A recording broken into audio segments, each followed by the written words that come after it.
Hey, welcome everybody. We're back. Week 10 recap show here with Steve from the Fanspeak Network. How we doing?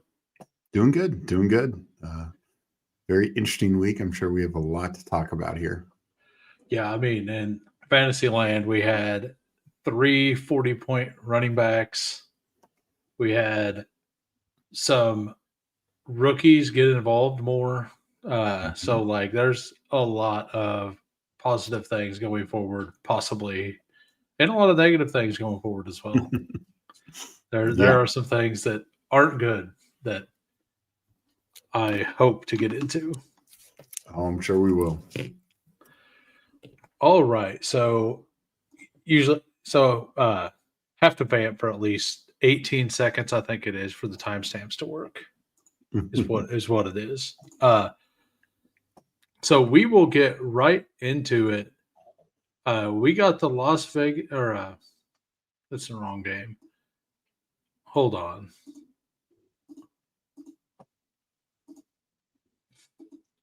Yeah. Okay. Yeah. We got the Las Vegas Raiders versus the Denver Broncos. And this game was very different than what I expected. And by the way, it was a 7-10 Broncos win in a just ugly game with zero offense. Yeah, just making sure the fantasy points data up on screen. Yeah, I was cycling through these, and for some reason they were out of order whenever I'd put them in order earlier, so I had to fix them. And then I got confused and flustered, and you know, yeah, No, yeah, yeah. no worries. No, I mean this game is so wild, and we can talk about snap share. Oh, and I do think the snap share is a little interesting, particularly um, on the Raiders side. Yeah, But we'll go down to that. this, like you said, this was not what we expected at all. Yeah, for the Right. Raiders side, Trey Tucker, 100% receiver. Ashton Genty, 87% running back snaps. I mean, that's like what Chris McCaffrey and Jonathan Taylor do. So, Yeah. I um, mean, that's fantastic. Like Bauer's 83% with Mayer 62%. Like yeah. they know their offensive line is bad and they're leaving Mayer in to block a lot. Mhm. Which was part of it. Like some people forget Mayer's second round pick 2 years ago or Yeah. 3 years ago. Yeah. Like, and part of that was because he profiled as a very good blocker that can catch. Like, I'm not going to say he's Jason Witten, but that's the kind of player he profiled as. Yeah. No, absolutely. And this week, Thornton active actually is the number 2 receiver in terms of snaps, but really wasn't that involved. Um, Lockett ends up being their number 1 receiver, which we'll get to in a second. But um, Oh, that's yeah, bad news. yeah. Oh, I didn't see Ex- that. I expected this 2 weeks ago. I just didn't want to hear it.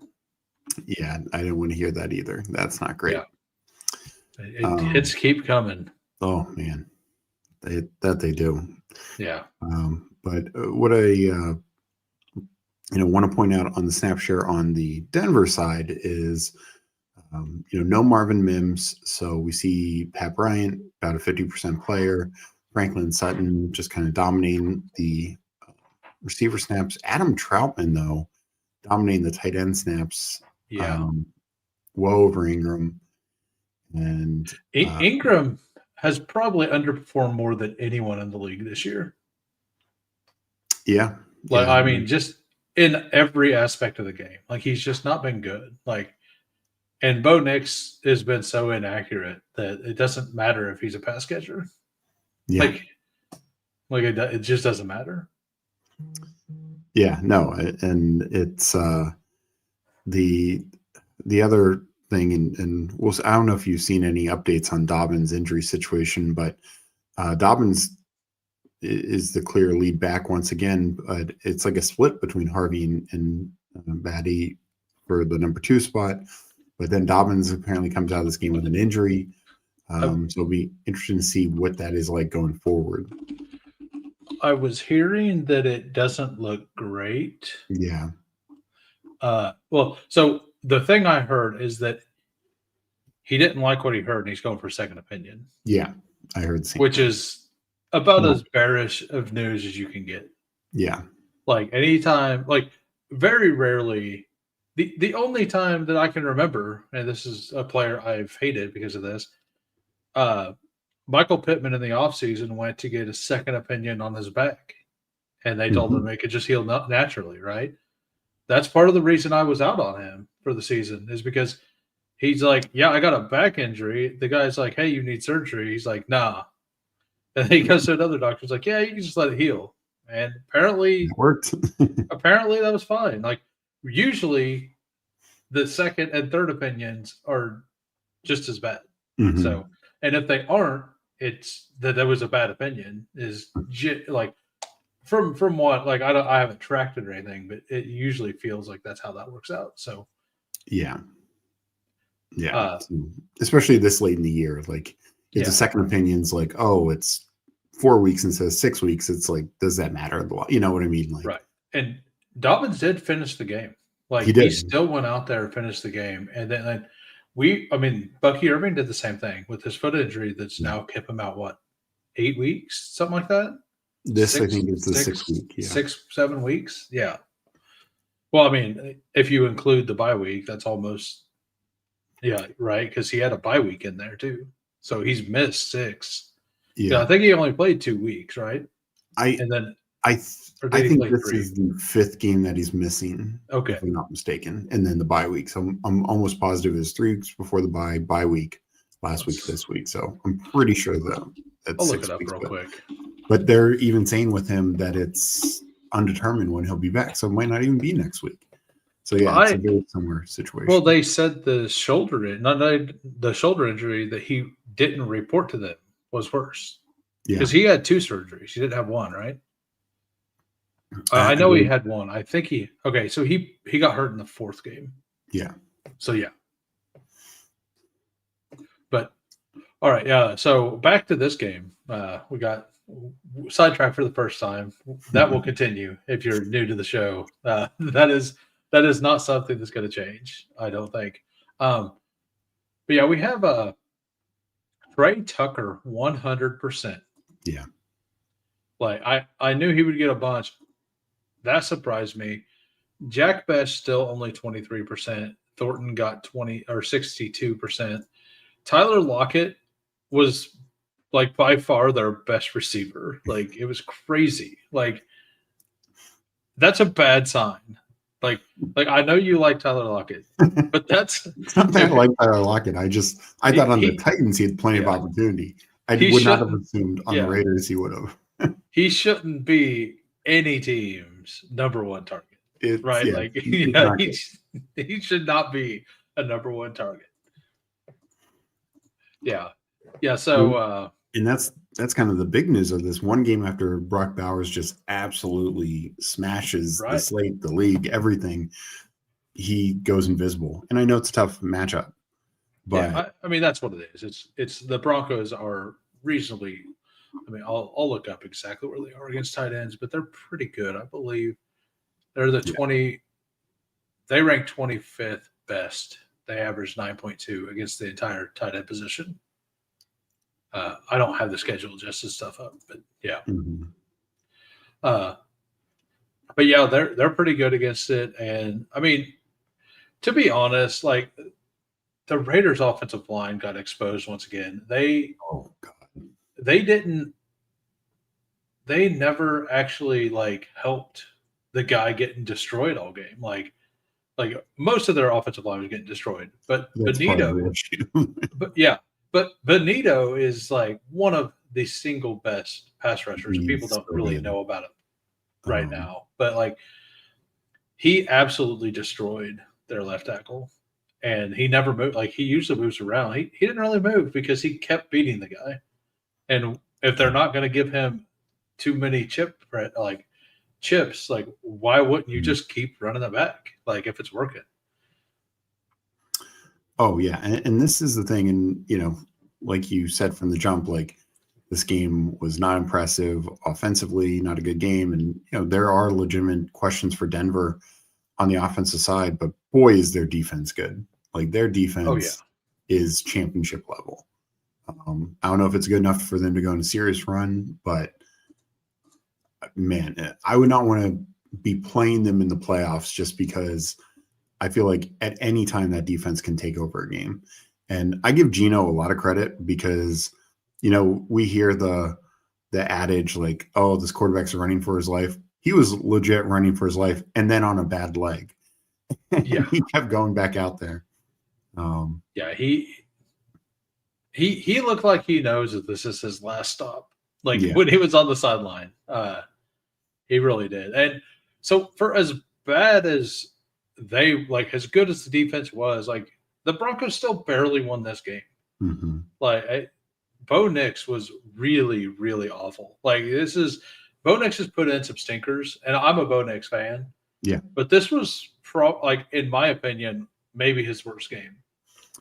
And I don't even think it wasn't even like he had some pressure on him, but not a lot. Max Crosby's going to get there some, right? Like he only ended up taking one sack, as many as Cortland Sutton took, which is hilarious. Cortland Sutton, even a worse passer than Bo Nix, apparently. So who would have thought? Yeah, who would have thought that? Who would have thought? But yeah, Bo Nix, it's hard to defend him this year. But once every 4 weeks, he just decides he's going to be Superman and do the Josh Allen thing and just absolutely dominate a game or quarter or a half. Well, here's the thing. Like what it's really been in not every game, like there have been a few others that he just never showed up. Yeah. But a lot of times he's been playing a lot better in the second half. Right. That did not happen this week. And we talked about this last week. Denver's been a very slow starting team.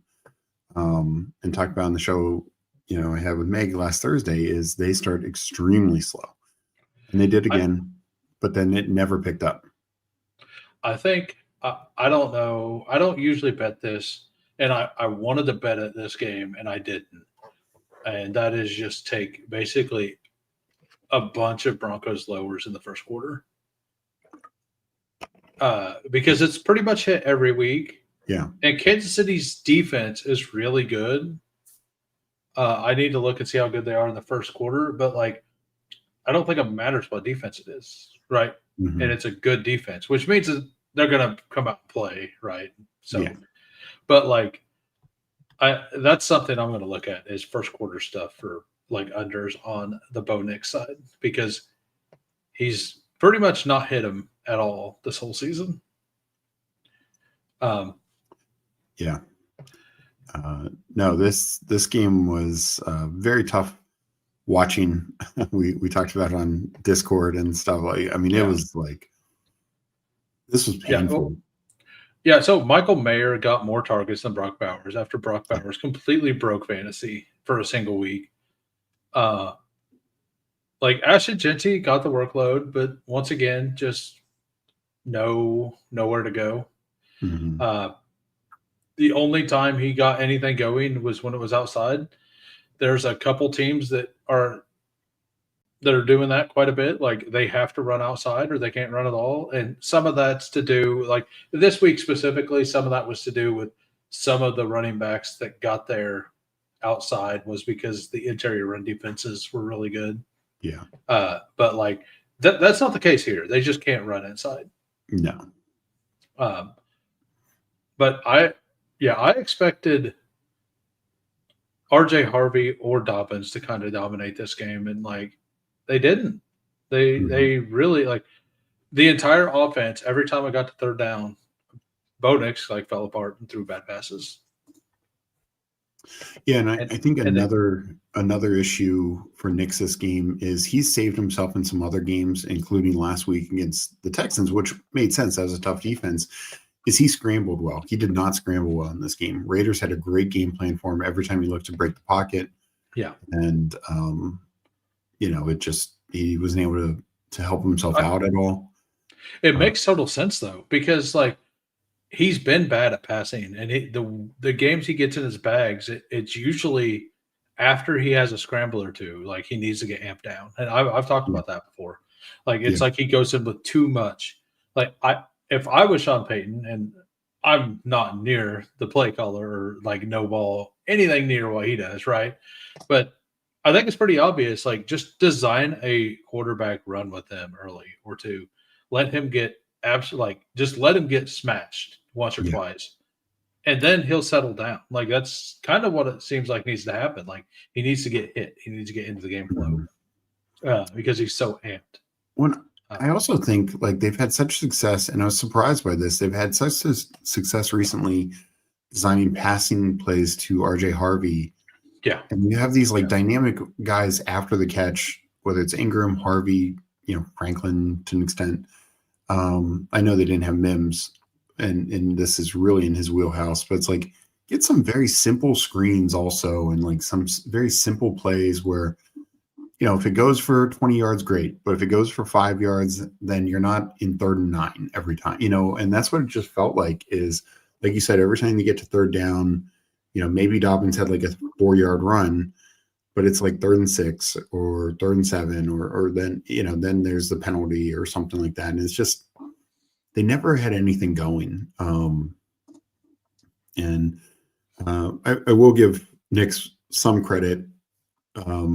Not necessarily, but the second interception was not his fault at all. That was Troy Franklin decided to play volleyball. We saw a similar thing with Calvin Austin in the Steeler game with Aaron Rodgers' second interception, where they just decide that they want to maybe try out for next year's Olympic volleyball team or something. I don't know. But we just see so many receivers do this, and it's like wide open, like perfectly thrown ball, and they just pop it up. Yeah, and it's been some of the elite, supposed elite wide receivers were just completely dropping balls this week. It was wild. It was wild. But yeah, that's kind of all I've got here. Like Michael Mayer isn't like if you're in a deep tight end league, like a deep league, Michael Mayer's startable. Like in a play, like if you have like some injuries and stuff, like especially in a tight end premium league, like I think you just start him almost every week because they are running their offense through tight ends and Genty. I mean, I think there will be a week or two to where like Trey Tucker gets there or Thornton might get there, but what about Tyler Lockett? Tyler Lockett, I mean, in full PPR, apparently he's the guy. Apparently he is the guy. And over on the Broncos side, like, I mean, I don't know why more teams don't just double Cortland Sutton all game and make everybody else beat him. That's kind of what happened here, if I remember correctly. Like I seen a lot of doubles on Sutton. I don't know what the percentage was. I'm sure it's somewhere on fantasy points. I could probably find it. I don't know how to maneuver through the site yet, but like I seen a lot of double coverage over there, and Bo, like whenever Franklin or Ingram, like, and to Evan Ingram's credit, Bo Nix did miss him wildly at least twice. I think all 3 misses were just wild throws. And one of them was like a guaranteed touchdown, like because I think it's like a 25-yard pass from the 25. The ball landed in the end zone and Evan Ingram was at the 5 or something, like with nobody there. Like it was he was bad throw, a horrendous throw. And like all of Evan Ingram like being that bad, a lot of that does go on Bo Nix as well. Like they are not synced up at all. Yeah, no, agreed. All right, on to the Atlanta Falcons and Indianapolis Colts. An absolute stellar game. Atlanta 25, Indianapolis pulls it out with 31 in overtime. Yeah, I mean, and this was, of course, the Germany game, so it was a obviously early, particularly for people on the East Coast, or I'm sorry, on like the West Coast. But this was, like you said, a really, really great game. Atlanta, don't think they're going to be punching their ticket for the playoffs, but they're fun to watch. They've had these tough, tight losses now, a couple in a row, and I'm sorry, what were we saying? I was gonna say, for as fun as a game as it was to watch, it was honestly like it was fun because both quarterbacks were like average, but Mhm. the defenses were bad. like uh so it was an interesting game for sure. I don't know Yeah. how much, honestly, at this point, like I don't think the Falcons' run defense is that good, but I think it's also just Jonathan Taylor. I know the Steelers ball Yeah. him up, but I just don't. He's just too good. Like his second He touchdown run, the 80-yarder or whatever it was, yeah. 85-yarder, it looked like that was going to be a 6-yard run, and then it becomes an 85-yard touchdown. Like he is just unstoppable. I mean, I truly believe he deserves serious MVP consideration. I know it's very unlikely Yeah. for a non-quarterback, but they keep winning like this. He deserves it. He is, he's And played 10 games, 5 have 3 touchdowns. That's insane. I'm curious what his yards before contact was in this game because multiple times he was like 9 yards downfield before he got touched. I don't think he even got touched on one of those touchdowns. Yeah, the one in overtime, I mean, he pinballed a little bit Yeah. and was really good in that. And had, I mean, just that entire overtime drive, he just carried. They had the one big pass to Warren, maybe one other short pass, but he had like 40 yards on that last OT drive in the touchdown. And it's just like, this is what I mean. Like, this is why he deserves the MVP, because Right. they just put the ball in his hands and say, "Go win us the game," and he did. No, I am very against quarterbacks getting MVP just because they're quarterbacks. Like, Yeah. and this year specifically, like the Cooper Cup year, there's no like there are some good options at quarterback. Like Stafford and Drake May are kind of separating right now. Mhm. But if that like Jonathan Taylor should absolutely like he's got what 3 touchdown games now? 5. Five. That's Yeah. insane. Yeah, I knew it was 3. It's like 3 out of the last 4 weeks though, too, I right? believe so. Yeah, the Steeler game is the one exception. Yeah. And he had what 2 there? No, No, that game he had 0. that's right. Yeah, because he was the 1-on-1 that week. Yeah. Yeah. Or well, 1-on-1 with CMC, depending on what you did. Uh, but yeah, like so the moral of this story to me is the Atlanta Falcons passing attack is like Michael Penix, as much as we were talking about Bo Nix, like Michael Penix can't even set his feet. And Yeah. if you get him off his first read, and this is kind of the talk going into the year, like he might just be a first read guy merchant. And like if you look at the box score, Drake London probably first read most of the time, 8 targets, 6 receptions, 104 and a touchdown. Yep. Kyle Pitts, five targets, 2 receptions, 38 yards. Like he was probably first read a couple times. Darnell Mooney, 8 targets, 1 reception, 17 yards. Like now Mooney had a drop or Yeah, he had a 2. bad drop. I think he had 2 that I consider drops. One was really bad, but a lot of those balls were just absolutely sailed. Yeah.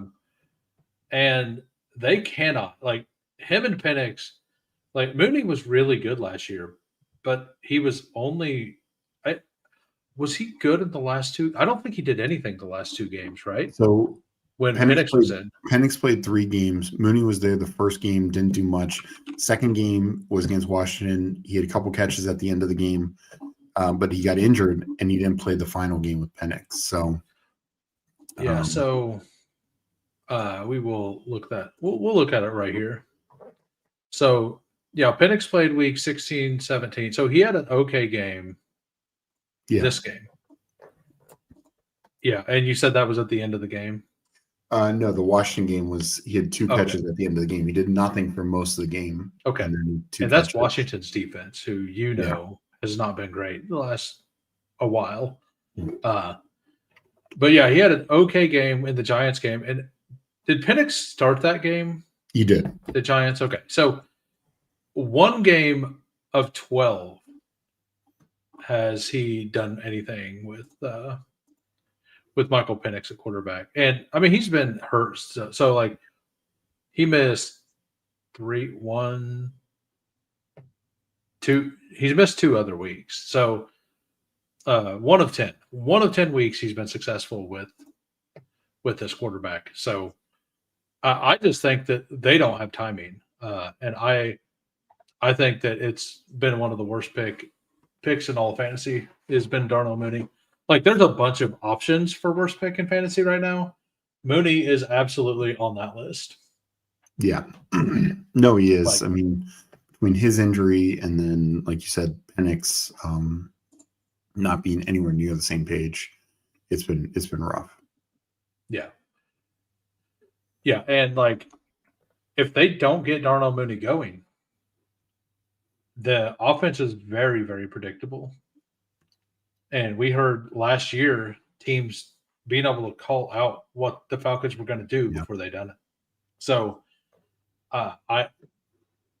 they have to fix something. I wonder, I think this year, I think we see some firings on that staff for sure. Or at least in the front office, like the GM has not done a great job. Like they don't have their first round pick this year. No. The Rams have it. It might be a top 10 pick. The Rams might have 2 first rounders next year, one of the top 10. Yep. Like they're going to have the ammo to move up to get somebody for Stafford to train if they like a quarterback. Mm-hmm.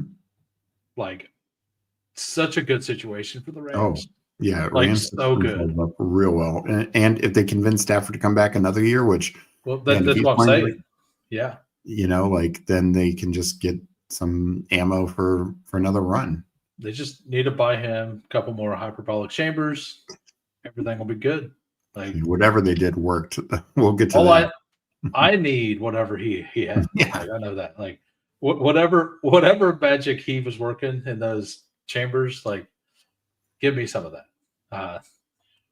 Yeah. So on to, do you have anything to add? Like Bijan, like they always talk about featuring him, and the stat that came out this week, I forget who it was. Was it about Algier? Like Bijan has like the lowest rate of snaps inside the 5 of any starting running back. Yeah, I mean, I believe I forget who it was. I'll find it. I think it was Peppertoni that put it in my channel. So wild for as many, because he still gets a lot of time. I mean, he had 19 touches this game and no touchdown. I mean, every week he gets 20-ish touches, and if he gets a touchdown, it's like a 20-yarder. And he's 4 touchdowns on the year, and one was like that 80-yarder against the Bills. Right. Yeah, and one was that 70-yarder versus the Falcons, or the 50-yard reception, right? So like he's just not getting the ball close. Yeah. Okay. So Penix has 2 goal line carries and Bijan has 1. Yeah, that's not great. The one thing I know is that as a Chiefs fan, we need to I think Kansas City's absolutely I think we'll end up with Brees next year. I think there's already obviously there was interest, all that stuff, right? But if we don't get him, Algier absolutely is perfect for what Andy Reid wants to do, especially having Brashard Smith, Pacheco, because he was in the same class as Pacheco. Pacheco will be a free agent. I doubt we re-sign him unless it's a league minimum deal. Kareem Hunt might get kicked off the team. Algier, would he's a better version. Like Kareem, I know I say that. Like Kareem Hunt's actually like number one in the league in like less than 3 yards to go situations over the last 2 years. He has a skill set, and that's why he's on the team because he's the best in the league at something. It's just something everybody hates because like that's all he does, and he just takes carries away from people who could have fantasy days. But Algier could do the exact same thing he's doing with the offense that Casey has, and he's better out of the backfield. Like he can catch the ball. They don't use him that way, but he can, right? So Algier next year, I just hope he's not on this team. I hope he gets his own backfield next year. Like he would actually be awesome on the Commanders too. Yeah. No, they definitely need help. No, I mean the only other thing in this game is Tyler Warren continues to just be amazing, and then Alec Pierce, big game from Alec Pierce. Clearly dominated Pittman and Downs in targets, catches, big plays, obviously. Alec Pierce, he's not a free agent. He has one more. No, this is his contract year, isn't it? Yeah. Or next year will be. So he'll be a free agent, and he is balling. Like a team like the Bills is going to pay that man next year. And they should. Like some team like the Bills or the Commanders or somebody like should pay him. No. Hopefully it's not the Browns or the Jets. Oh, geez. Like it's going to be the Jets. Like we know because they just trade for Adonai Mitchell. Yeah. The Jets would be the most hilarious thing, like for sure. Make an arch nemesis out of Alec Pierce, like intentionally unintentional, right? Like, all right. So I'm ready. Like I'm starting to look at things like into the off season now a little bit. Like I'm starting to get excited for the postseason, the fantasy playoff stuff, but like some of these players that could have gigantic roles next year with good landing spots. Two of the best like free agent pickups I think for next year are in this game, and that's Tyler Algier and Alec Pierce. I think both of them could be. So on to the next game, and it was a wild game. The New Orleans Saints go to Carolina and win. Yeah. They dominated the line of scrimmage. Like they just completely dominated the line of scrimmage. Yeah. Did you want to go to the snap share real quick? Because I thought there were a few interesting things here. I was finishing up the timestamp. There we go. But no, this game, and I mentioned this on my stream earlier, is Saints, Colts are the other one we just saw. Saints are the other team on bye this week, and it's like, this to me was the game that they looked the best in, top to bottom. Oh yeah, for sure. And now they're coming out by, and we'll see what this means going forward. First thing to acknowledge is the number one receiver on this team in snaps was Vele. Not Olave. Yeah. Yeah. I know there are some weird things in this game, but that was a surprise. That to me is like a coach listening to a GM because the GM's like, hey, I made this really bad move. Let's see if we can can you make me look better? Can you at all, please? That's what it screams to me. I don't think that actually happened, but that's what it feels like. Yeah. Because there is no way Devon Bailey is worth Rashid Shaheed. Absolutely zero way. No, not close. So, and that's essentially what that trade was. So, I think the other interesting thing here is, I know there's a few people out there looking for Audric Estime bags, and he got 3 snaps. So, but no, Kamara truly dominated the running back snaps. Actually looked good as a runner again. Yeah. This is the first game, at least in the last 5 weeks, that he's looked good at all. And I believe it's because I know Shuck wasn't perfect, but like Shuck created a little bit more of a downfield threat Mm-hmm. He's because functional. Shuck hit 3 gigantic passes. Mm-hmm. And if you hit a couple of them, it keeps defenses honest. Yeah. And a little bit with the Panthers' run defense. Like they were really good early in the year. And I'm wondering if at the end of the year we look back and it wasn't just that they went against some bad rush offenses. Because every other week they kind of like teams do better against them in the run department than we think they're going to, because we still think that they could be a decent run defense. Yeah, it's like we've overcorrected now. Yeah, we've overcorrected and we think they're good, but they were always like 20th best. Exactly. And like people, they hear that they're improved, and improved means top 10. It's kind of what it feels like. And like I that's something to look forward, like for I'm going to look at a little bit more. Like I was never going to take much Kamara or project Kamara for much this past week, but I do think that, and it's not like this offensive line for the Saints is awesome. They just traded away one of their like Penning was starting, right? I believe For so. 1 season. But they also what's his name is still out with injury. So this Saints offense line is not their top unit. I'm answering Sladen asked, how are the Bills not eligible for the poll? So for those who don't know, the poll, most horrific loss this week, Giants, Jaguars, Browns, or Panthers. The Panthers are who we're talking about now. And Sladen, being a Bills fan, said, how are the Bills not eligible for this poll? And I responded, I wanted it to be a competition because the obvious answer is the Bills, right? It is, though. I didn't vote, but I would vote the Panthers because the Panthers, if they win this game, they're very much in the playoff mix. Yeah. No, this is a horrible loss. I mean, this is what I said all week because I was so high in Rico Dowdle, and I was like, me too. Home favorite versus Saints team that, their defense is not terrible, but it's been beatable.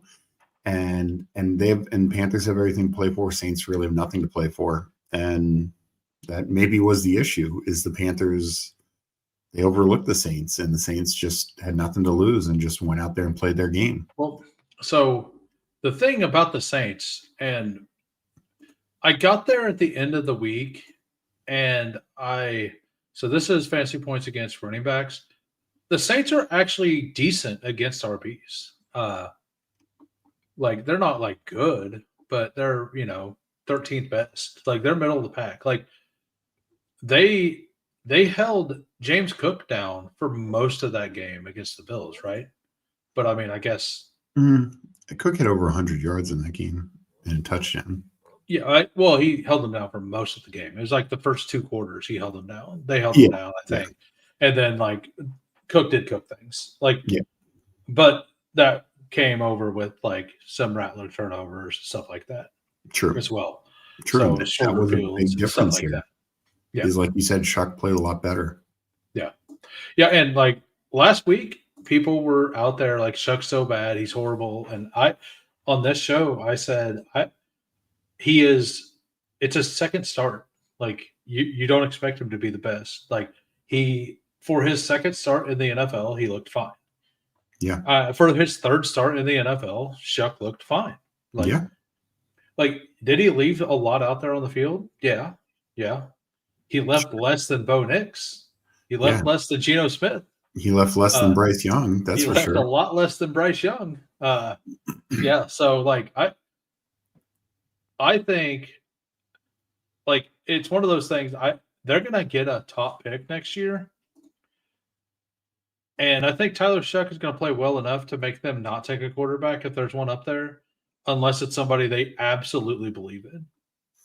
Well, and by winning this game, they made their odds to get like a top 3 pick and much less. So, I believe the Saints still have to play the Jets and the Titans. Okay. Yeah. Because it was wild because they like their random game, their 17th game, because that's like the random one, was one of those two teams when they played the other division. Yeah. So like it just happens. And those two games are in the last 4 weeks of the season. So I think one of them's week 14 and one I know the Saints played the Titans week 17, right? Yeah. So like that's going to be right there, right? Like that's basically for the pick. Yeah. So on to the Carolina Panthers. Actually, let's talk a little bit more. Like, so Olave, that catch down the sideline, is so good. Like, Nice. Yeah. like he just cooked the corner. But most of these catches on that Olave had was actually against J.C. Horn. Both of those catches, J.C. Horn slipped. Did you notice that? I didn't. I'll say I didn't notice that. Yeah. So like there was one in the middle of the field where J.C. Horn kind of, I think he just fell down. And I think right before the pass on the Olave, the big catch, I think he kind of slipped. Maybe it was a different pass but I remember he fell down twice or slipped twice. One of them he kind of kept standing up, another one he didn't. And like I don't put that as a negative play on the corner. That's just something that happens, right? Yeah. We'll talk about that in the Minnesota game too. Jawan Johnson, though, 52-yarder. Man. Who would have thought? Like, nobody expected Jawan Johnson to get a 52-yarder. Tyler he's been so good this year with like some of the worst quarterback play. He has been. Like, that man got paid in the offseason, and he's earned it. Like, we know, like, no team pays tight ends more than the Saints. This is a fact. This is an absolute fact. Yeah, so hey, thanks for stopping in, Dirty, or Sean, whichever you would like to go by. I do not care. So Devin Neal, whenever he came in, I thought he looked kind of sharp. Like he looked better than I expected. I know all preseason and they said that his game speed was slow, and I thought he looked slow as a prospect coming out. In this game, he didn't look fast, but it looked like he what? I thought he was decisive in his running. Yeah, well, that's the thing. He was very decisive, and he knew where the plays were going. Yeah, and like that makes up for top end speed. You don't have to be super fast as a running back. We've discussed that a lot. I'm sure we'll discuss that in the offseason as well. Yeah, and this is what we've talked about. Like, I know they're having their bye this week, but when people say post bye rookie bump, it's really second half of the year. And it's like you finally get enough reps, enough practice, etc. And it just starts clicking. I mean, you saw it last year with like Xavier Worthy. We see it in McConkey. We've seen it with receivers. We see it with backs. And I still think it's going to be the Kamara show, but it's nice seeing Devin Neal for sure.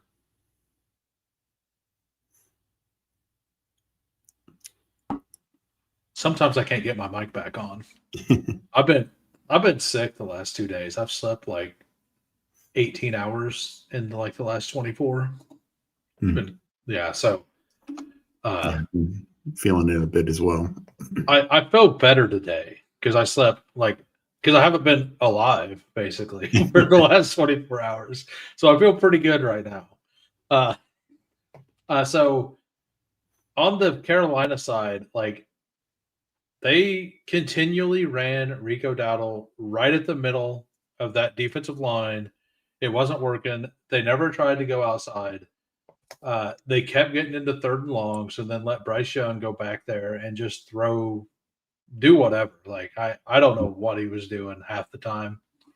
It looked very dysfunctional from the Carolina Panthers from a play calling perspective, I thought more than anything else. Like, I know Bryce Young did not look good and he did leave a lot on the field, but I think the play calling was very, very bad in this game for the Panthers. Yeah, I must say I was very surprised because, the first 4 weeks it was pretty rough, but then this team's really picked it up. They've not won every game in that stretch since, but they played much better. In this game, they looked so flat, unimaginative, like you said, just Rico right up the middle. I know they have some offensive line injuries and stuff like that, but the Saints basically said, we're not going to let Rico beat us. And particularly if you're just going to run him right between the tackles every single time. And he didn't. And then then they had no answer. Yeah, and like McMillan did the exact thing McMillan's done all year. Yeah. Between 4 and 7 receptions for between 45 and 80 yards. No touchdowns. Long, like generally he has a 25-yard catch that looks awesome whenever, like, there's like one play a game to where he sits down in the zone and nobody's around him, and then he's really good after the catch. Like, I'm curious if the Panthers move off of Bryce in the offseason. I think they have to consider it. And if they do, what are the options? Because I've never been I was a huge Drew Brees fan. But the recent short quarterbacks have not, like, being short has definitely hampered Bryce Young and Kyler Murray. And I know it's all like it's jokes a lot, but it's pretty apparent if you watch every game like I have this year, and I watched a lot of it last year. It's very apparent that like they can't, if they don't get outside the pocket, they can't see. Yeah. And for whatever reason, Canales isn't designing the offense this year to roll out for Bryce to be able to see. And I believe that they did that quite a bit more in the back half of last year. I expected that coming into this year, a lot more rollouts and stuff like that, because that's where like Bryce Young is mobile, right?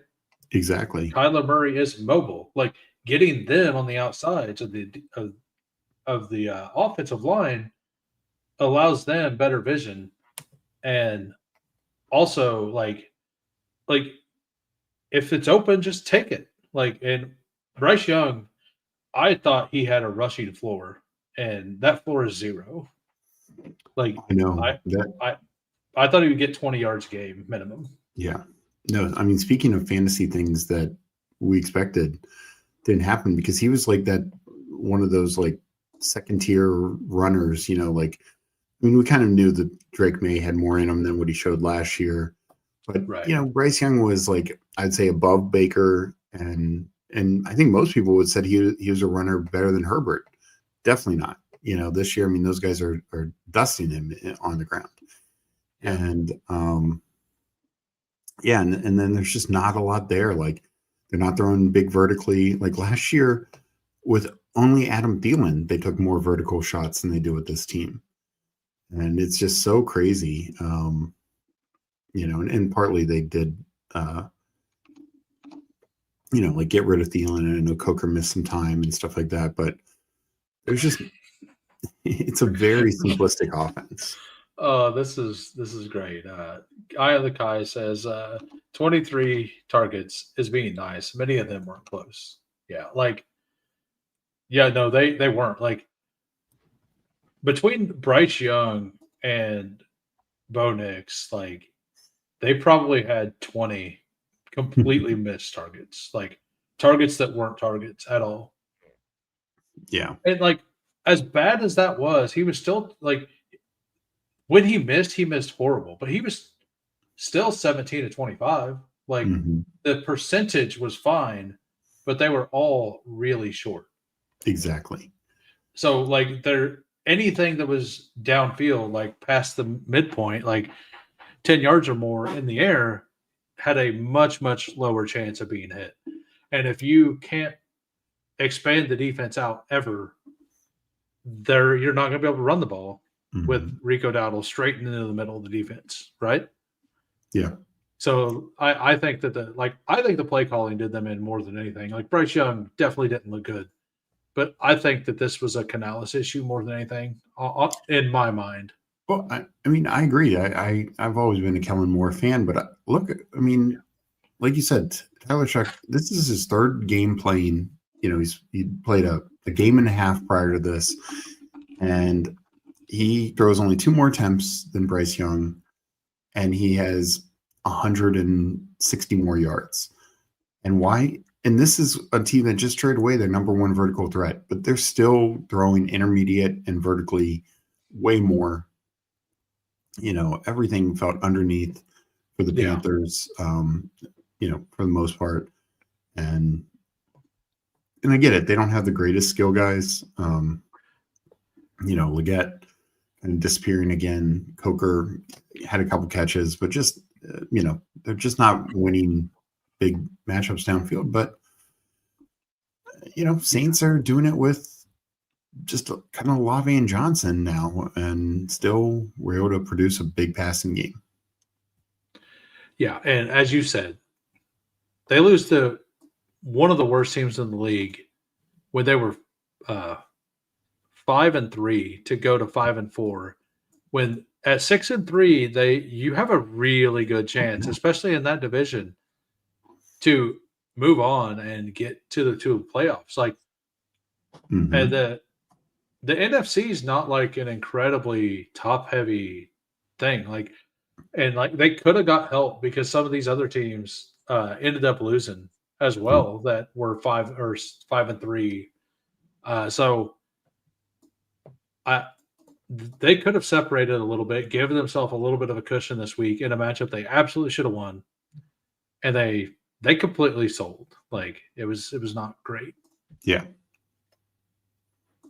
You ready to move on to the New York Giants and the Chicago Bears? Yeah. Yep. All right.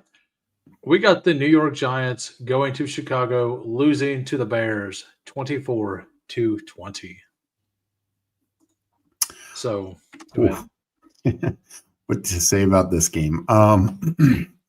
Giants side, Jackson Dart did a lot of Jackson Dart things. Unfortunately, that included getting knocked out with concussion, which is a very Jackson Dart thing. Yeah, yeah. I mean, and this is what's so unfortunate because he is such a good runner. He is. He's actually a pretty decent passer. Like, you know, this. Well, so the play that was the concussion, though, also wasn't him taking a hit. It was him, like, he didn't even get slammed to the ground. He just landed and his head smashed the ground afterwards. Like, so it, like, just like the Scadaboo injury, yes, he's probably more likely to get hurt that way. And I'm not saying that, like, the previous injuries weren't, like, because of the way Jackson Dart runs.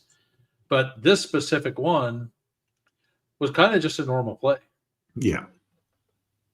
And it was weird because you seen him kind of fumble the ball, right? And he reached out for it, and I think he had it, and then his head hit the ground, and the ball came back out. Do you notice that?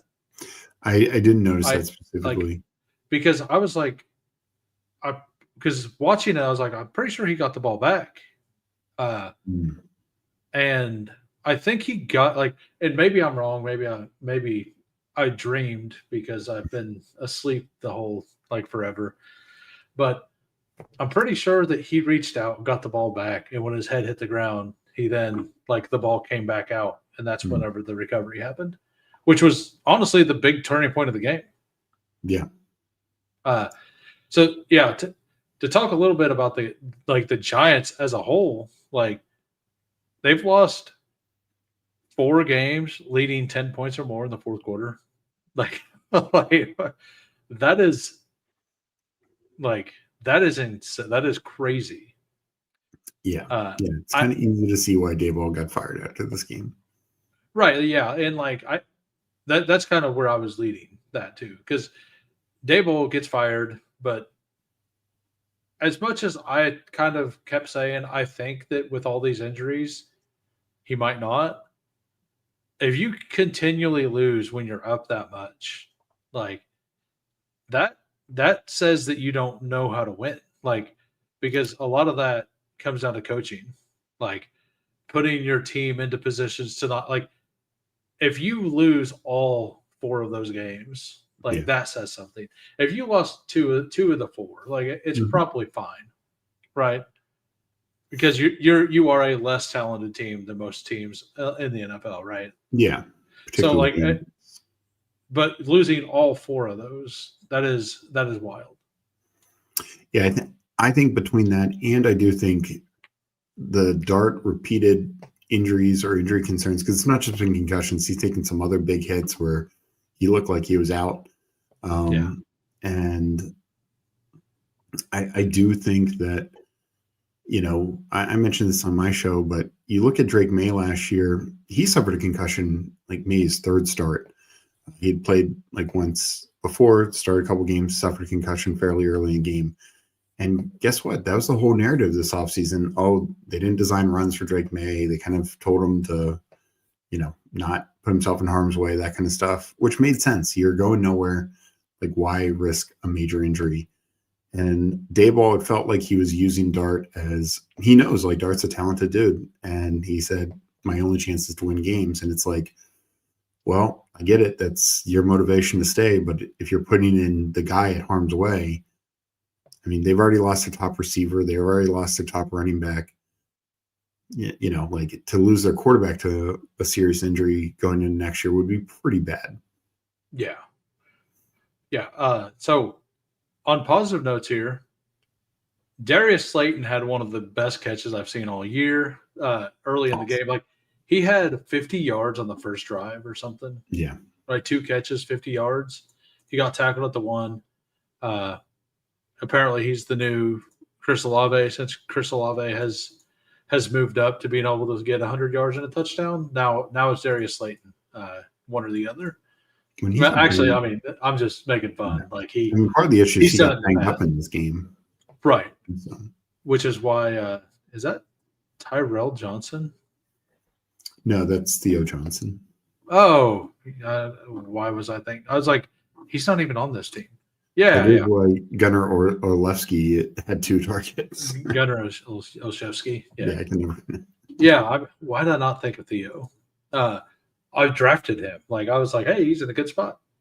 But the one thing we know about Jackson Dart, and I don't know if the community as a whole is going to catch on to this, but Dart absolutely loves tight ends.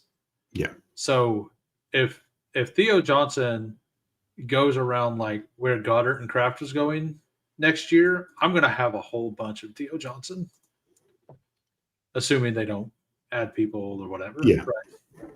Right. Tyrone Tracy got the bulk of the carries. I personally don't think he looked any good at all. 67% here. Singletary 33%. So that is exactly 100%. So they only used one running back basically every play. I thought Tyrone Tracy, like, I liked him coming out, but he doesn't offer explosive plays. Like, he can get what's blocked. And there's a couple players that's exactly what I'm going to say. They're not bad. Like, that's JCM. He will get what's blocked. Mm-hmm. Doesn't really create much other than that. And they're not using him where his skill set is, and that is more of an Achane style. So on top of Dable, like, with the Jackson Dart stuff, like, you can look at some of the players on their team and how they're being used. And, like, if we can notice this, the NFL can notice this. I'm going to guess the owner knows a little bit about how football is played, right? And if you have a player who's – because Tyrone Tracy, this is only his 3rd year as a running back in his career, right? Yeah.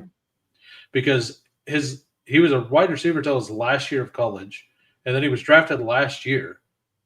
So, like, his last year of college, he was a running back, converted from wide receiver. I don't even know if it was beginning of the season or middle. I think it was like he was kind of split at first, right? And then it like became running back because of injuries or something. I can't remember exactly. I think he was a running back, but they threw the ball to him a lot because that was his skill set, Yeah. Okay. That's what it was. And then, so then like last year, they kind of used him that way. And then this year they're using him like even when Scadaboo was healthy, like you have two running backs who are awesome at pass catching. Like, why not? And you don't have receivers now. The Neighbors are hurt. Why aren't you using both of them out in the pass? Like, Yeah. like they should be two of your biggest playmakers, but they weren't doing that. It's like Slayton was hurt at the time, so like it was you're running out. Like they were just running out two tight end sets instead. Like I think there was a lot of reasons that Daboll got fired. Agreed.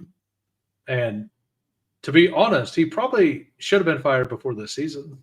Like I was surprised he wasn't. Like last year. No, I agree as well. Like, and I thought that he was doing a pretty good job this year. Like I think he did a better job this year than he did last year. Like I agree that with the reasons that he probably did get fired, but I do think that he was a better coach this year than he was last year. Still, like I don't think it's close. Yeah, last year was very ugly. Yeah. So, what do you think about Russell Wilson like coming in and them having the 4th and goal at the 1? I mean, and not going for it because it's Russell Wilson. Like it's because Daboll hates Russell Wilson, right? Like that has to be the whole thing. Do you think I think that weighed in as well? I think, yeah, Dart would have had his 3rd touchdown. I mean, he would have had a Jonathan Taylor day if he was still in. And this is the issue. No Scadaboo, no Dart. They felt zero confidence to be able to score from the 1 yard line, which is ridiculous. Like you should be able to do that. Like, and this is like also why he was fired. Like you played scared. And this is a good point by Chad Candles here. Yeah, some of the Singletary stuff, old motor goes away, possibly with him out. That could actually be a really sharp thing. Like, and that could be a good like the guy who has a dog bowl seat, right? Like maybe that's some Tracy bullish. Who do they play this week? They play the Packers. So probably not a good Tyrone Tracy spot. Got it. Yeah. So that's kind of all I've got with them. Like Russell Wilson's so bad. Like I do think that if Jameis Winston wasn't in that because he was inactive to go into this game, when Winston was. Yeah. I wonder. I think that after that first drive, I think they would have put Jameis in if he was active. That's just my own take on it. Yeah. No way to prove that, but maybe they should have. Like, why is Russell Wilson even active if you don't like him? And how bad has Jameis Winston been in practice for that to not be a thing, right? Now that this is also what's bad. Yeah, I mean Daniel Jones is starting to Jones it up again, but we'll see if that sticks. Like it's been 2 of the last 3 games, he's kind of bungled some things up. Like I do think it's been more good defense. Yeah, I mean, than it has been him. He took a lot of sacks versus the Falcons, and he had the one bad interception. But overall, I thought Jones had a good game. Oh, I do too. But like the naysayers will be out still. On to the Bears. I will admit, I was saying that I wanted some Caleb Williams passing under. I didn't end up doing it. I'm thinking about taking some under 215 because the Bears, like Caleb Williams from USC, hasn't really played a lot in the cold. The Bears have kind of proven recently that they want to be a rushing team. That did not change. But I think the best player on the field in this game was undoubtedly Caleb Williams. He was absolutely on point with every throw. Like every single throw was right there. Zacchaeus alone had 3 drops. Yeah. Radunze had a drop. Swift, I think, had a drop. But like Caleb Williams is absolutely dealing. And I know that and this was it wasn't the snow, it was the cold plus wind. Yeah. And the wind didn't seem to bother Caleb Williams in this game at all. Like, No. he like, I think that, like, for me, like, and I've been kind of bearish on Caleb Williams as a prospect, but I think this game was by far the best game he's played in the NFL. Like, overall, like, he felt the pass rush coming very well. He was able to, when he rolled out this week, it didn't look awkward. It looked fluid. Like last week, it all looked really awkward to me. This week, it felt really fluid and correct. Maybe I'm just becoming a Caleb Williams believer. Maybe that's what it is. I don't know. Well, I mean, I definitely do agree with you. Like, his completion percentage this week wasn't as bad as the numbers show because there were a good 4 or 5 drops for sure. I do think first half he wasn't great. Second half he was awesome. He was amazing the second half. And the big thing, and what you point to is his willingness to run the ball now. There was just that stretch there. He ran the ball week 1 against the Vikings, and then he just stopped running for whatever reason. And now he's running these past 2 weeks. He's running the ball more, and it's really, I think, really helping him. A, he's not taking those sacks. B, he's not putting the ball in near as much harm's way with the turnovers.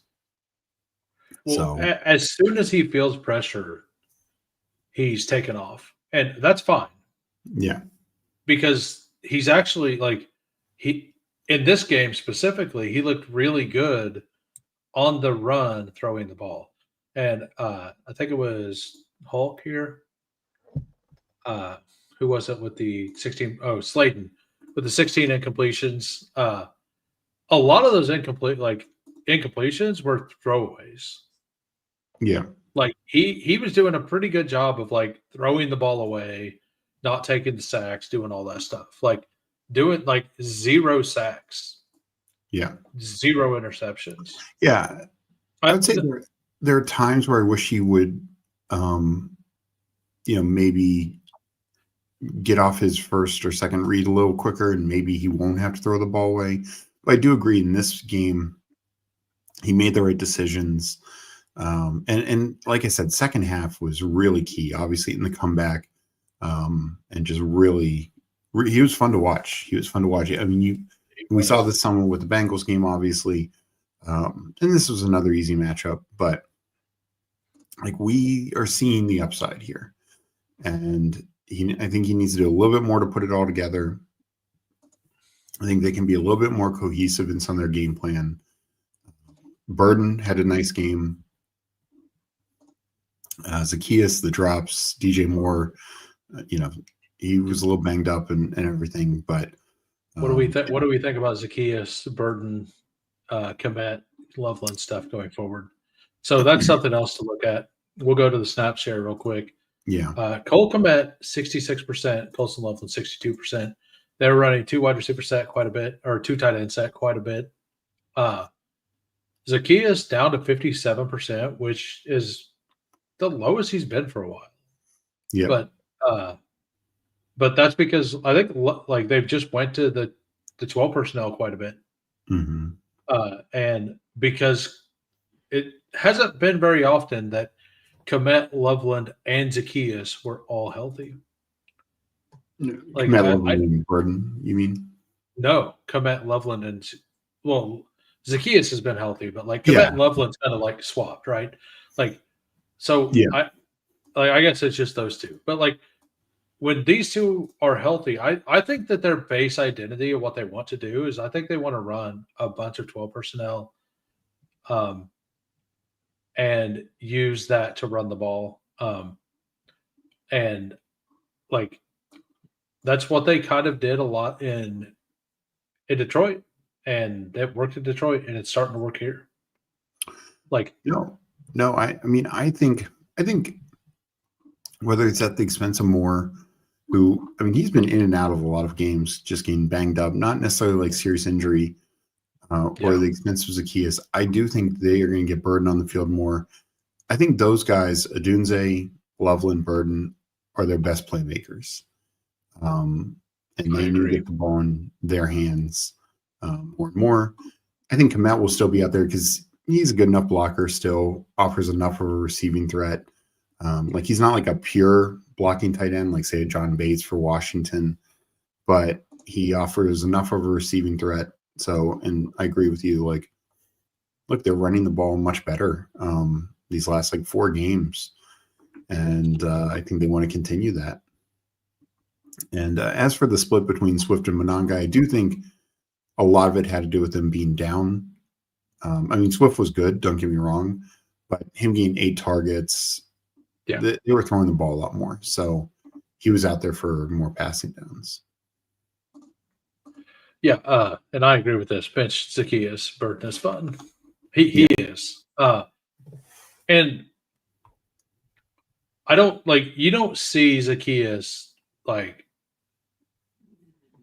doing gigantic play, like breaking a play. Like he can take a play that's there and turn it into a big play if the big play was there because on design, but he's not going to take a regular play, make a couple guys miss and take it to the house like Burton can. Yeah. Like that's not his game. That's never been his game. He's a possession receiver, right? Mm-hmm. Who apparently couldn't possess this week. So that's not a good look. Yeah, and I agree. I actually do think that the Swift Monangai stuff, like it went back to 38% Monangai and 62% Swift. Like 60-40 is kind of where I think that they will land. Yeah.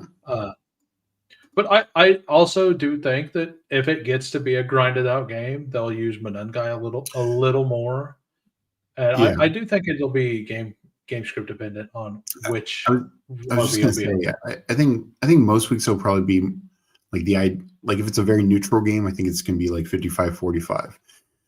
But if it's a game where they need to throw the ball more, then Swift can get up to like 60, low 60s. If it's a game where they need to grind it out a little bit more, then maybe it's more 50-50.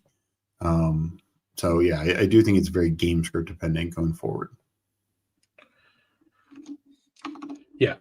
All right. So are we done there? Yep. All right. On to a game that everybody was projecting the over. We got the Jacksonville Jaguars and the Houston Texans. Jacksonville just completely falling apart and losing this game 29-36. Oh man, there were a couple comeback games. This was maybe the most brutal. Yeah, and yeah, this game is I should have switched tabs first, but yeah.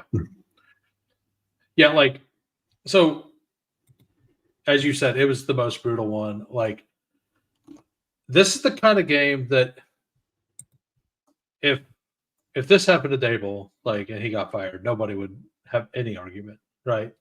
But Liam Cohen being the first year head coach, all that, like, and they've won. Like, unlike the Giants, they've came out and won a bunch of these games that they've been behind like this.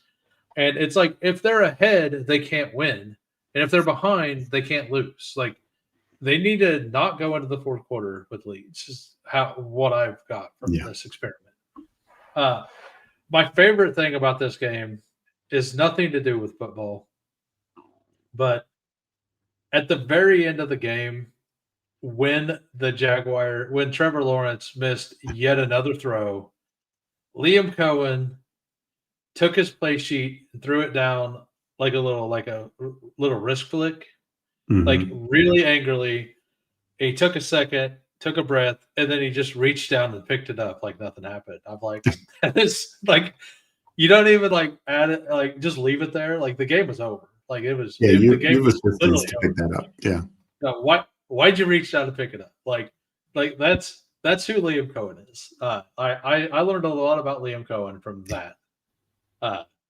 Like he needs things to be a specific way, and if he would have left that pad of paper on the ground, he probably would have had to come out of the locker room to make sure somebody picked it up.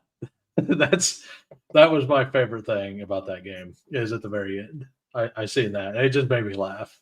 But on to the actual game. Man, the Texans almost hit the over themselves. Yeah. Right? The over was 37. They scored 36. And Jacksonville, like, honestly, offensively didn't do anything. The Texans defense is legit the best defense in the league. It took Davis Mills a while to really kind of find any rhythm. And like he actually played a pretty decent second half. Like he looked pretty solid in the second half. The first half, like they disguised some things and I don't know. Like this Jaguars defense started the season with I think it was 13 turnovers in the first 5 games. Something crazy. It was high. And because that was before the Chiefs game, right? No, that was going into the Chiefs game. I think they had 13 in 4 weeks. Or no, it was after. Because I think it might have been the Chiefs game because they had that. Yeah, and I was talking about it, and I'm like, sometimes this is sustainable for teams, but most of the time it's not. Like generally, if you're averaging 3 turnovers a game, it's not sustainable. Like 2 is huge. And I was saying then, if Jacksonville stops getting these turnovers, I think that all of Trevor Lawrence's flaws are going to really come back to hurt him. And that is exactly what's happened recently. And they needed this game.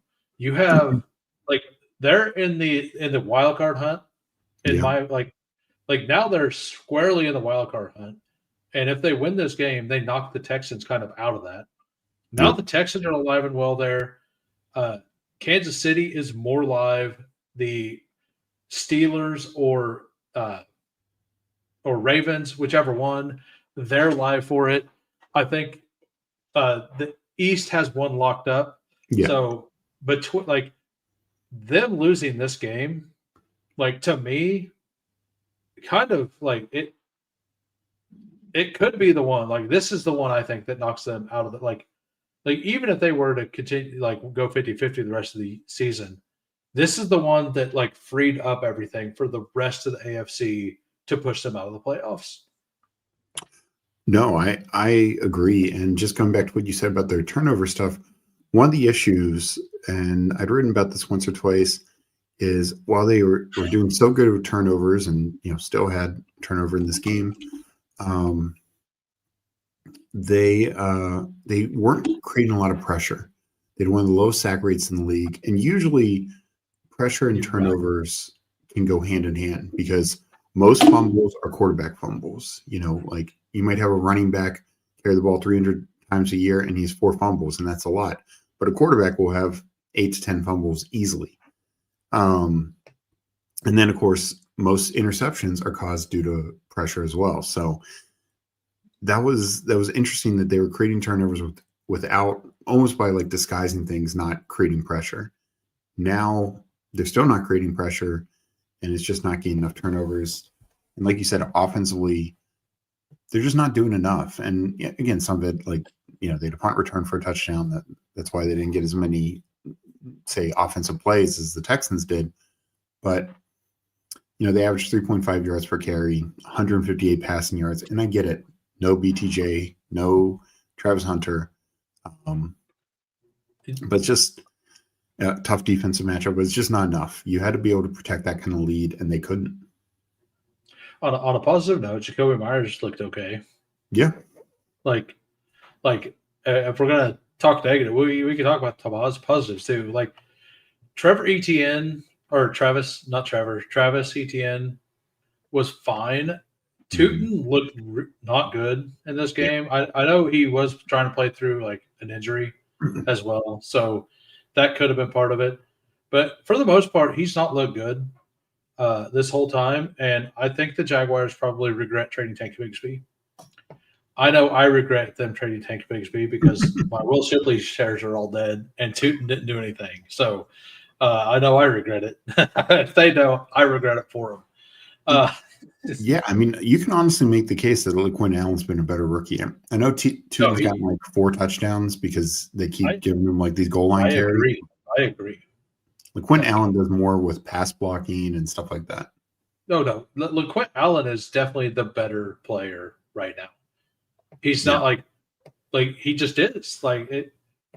I mean, if you look at the usage every week, I'm going to assume that LaQuinn was once again over because I haven't looked at it yet. Mm-hmm. Yeah. LaQuinn Allen, 32, about the same. So it's getting closer. But it's just not great considering so one was a 4th rounder and one was, Yeah, the Jaguars started the game off with a punt return and a kickoff return, right? They got Parker Washington got the punt return. No, because that's what it was. Because he got there was a turnover, right? The Davis Mills interception was early in the game, right? That was the first drive or second. And then that turned into the Parker Washington touchdown. And then the Texans also scored. And why is this not showing all that? There we go.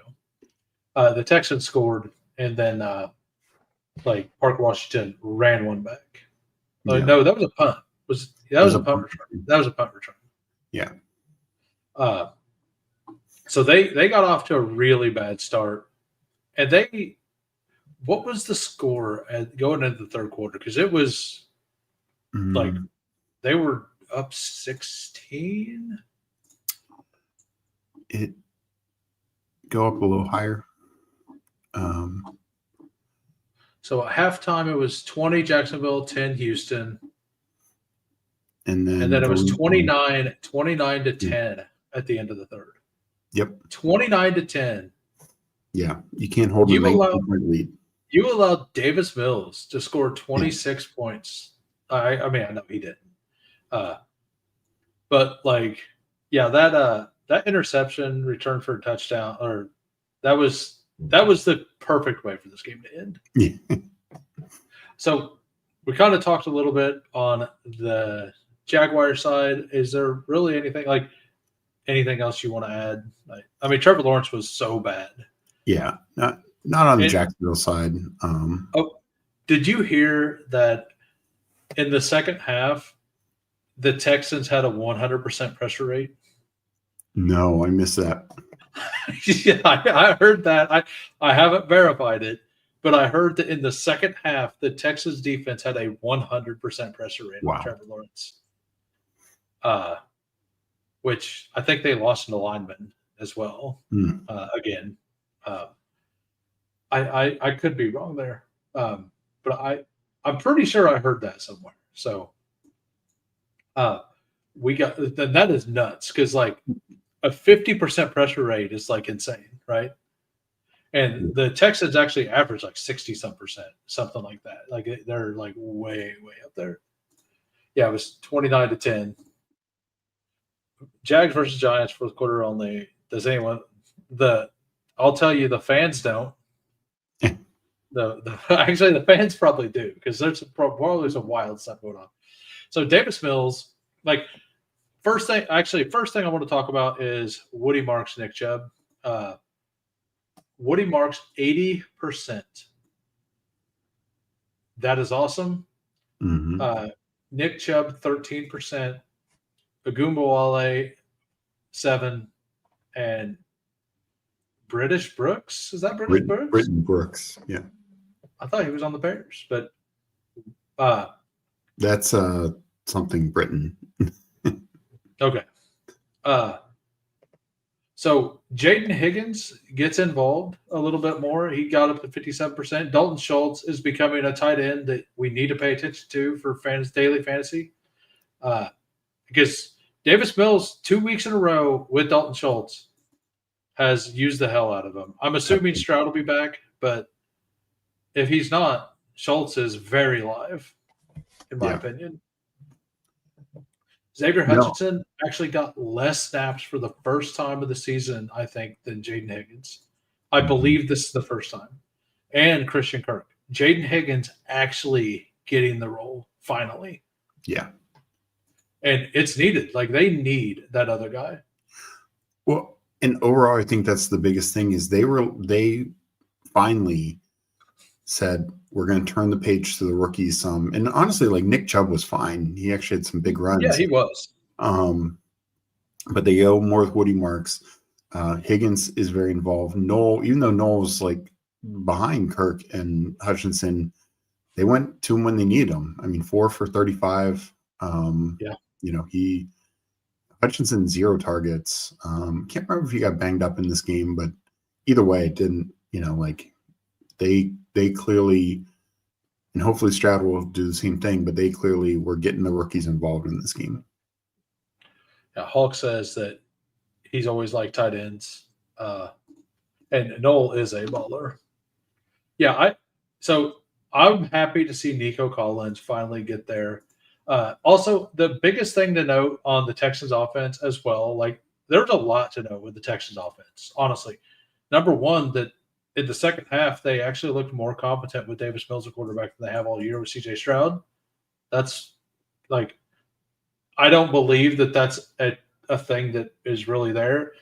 Like, that's a true thing. But I think the reason that happened is because, I'm assuming if we go to this, we'll see it.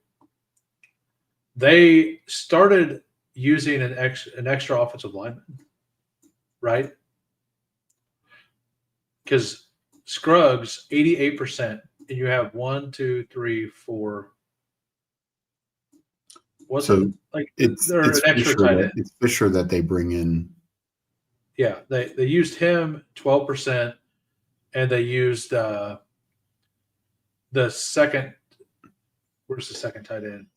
The second tight end, 23%. So, but in the second half, basically like a third of the plays they were bringing in a sixth blocker, something like that. Yeah, they did the same thing in the 49ers game. Like it's working for them. They need to keep doing this. Right. They need and they've noticed that this is their problem, and they've actually been addressing it. And that's what a good coach does. Like if you have a severe weakness, you go towards that weakness. And if that means you have less pass catchers on the field, that's fine. If one of them is Nico Collins, if one of them is Nico Collins, that's fine. And if they're going to do that, that does mean that Dalton Schultz is going to be very useful if they're going to continue to do that as well, like going forward for sure. And I do want to say that's the other thing, because then you don't need your regular tight end to stay in as much. Right. Yeah. That Derek Stingley interception, I know everybody's like, is a really bad pass, and it wasn't a great pass, but that was honestly a fantastic interception by him. Like, he absolutely laid out. He like, the receiver did have a step, and Lawrence could have threw it a little further downfield or whatever, but it wasn't like the worst throw. It was not a good throw, but it wasn't the worst throw. It was honestly just a fantastic play by Stingley. Agreed. In my opinion, like the rest of the game, Lawrence threw really bad pass.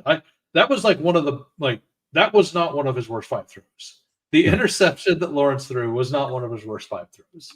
That's what I will say. That's a good way to put it. Yeah, it was. I'm not going to say it was a good throw, but it definitely wasn't one of his worst 5.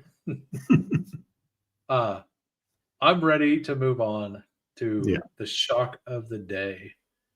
We got the Buffalo Bills going to Miami, playing in the heat, forgetting what playing in the heat is like, and just getting destroyed 13-30. Yeah, no, this was definitely I think the biggest overall surprise. The impact of the Carolina loss was bigger because I think it killed their playoff hopes. But this one, the Bills, I don't know if they just took them for granted, but Dolphins got started early and often they just said, okay, we're gonna run with the chain, then throw to a chain and Waddle. And that's basically our offense. And even though that's what they've done every week, the Bills were like, we couldn't stop it, which is wild to me.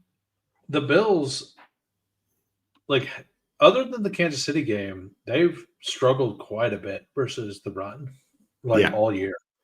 And Kansas City, like, I don't think having a good week against the run, and they didn't have a great week against Kansas City against the run, but having a decent week against the run on Kansas City isn't a bullish thing for your defense. Like, KC can run the ball, and we're effective at running the ball and getting first downs, but we will never have the explosives. Right. We're just not going to have that. And all the teams that have the running backs that are able to get explosives are absolutely doing that against the Bills. And this is something that they're absolute, like, the Buffalo Bills after this week, and I know this week does matter a lot, they're averaging 23.8 points a game versus opposing running back fields. That is the 6th worst in the league, behind the Bengals, the Giants, the Titans. Oddly, the Falcons are up there. Like, I did not expect the Falcons to be up there. Jonathan Taylor just crushed them. Yeah. And then a couple weeks ago, CMC crushed them. So it's been like just 2 games, but yeah. Yeah. The Cowboys are actually not the worst in the league or second worst at something. They're 5th. But whatever, one of the only teams are better than is the Cowboys and the Bengals and the Giants and the Titans. That's not a good sign. Not great.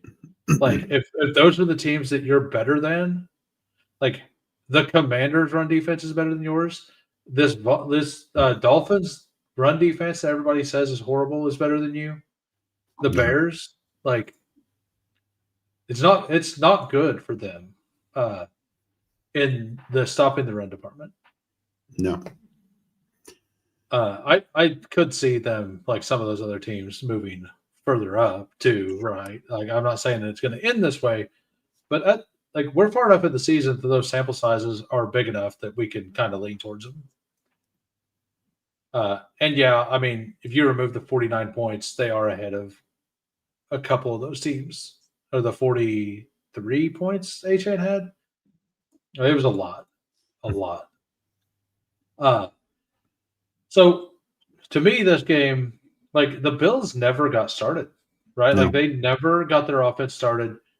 And the reason I said the Dolphins there, the Dolphins also had 2 of the single worst weeks against running backs in the league.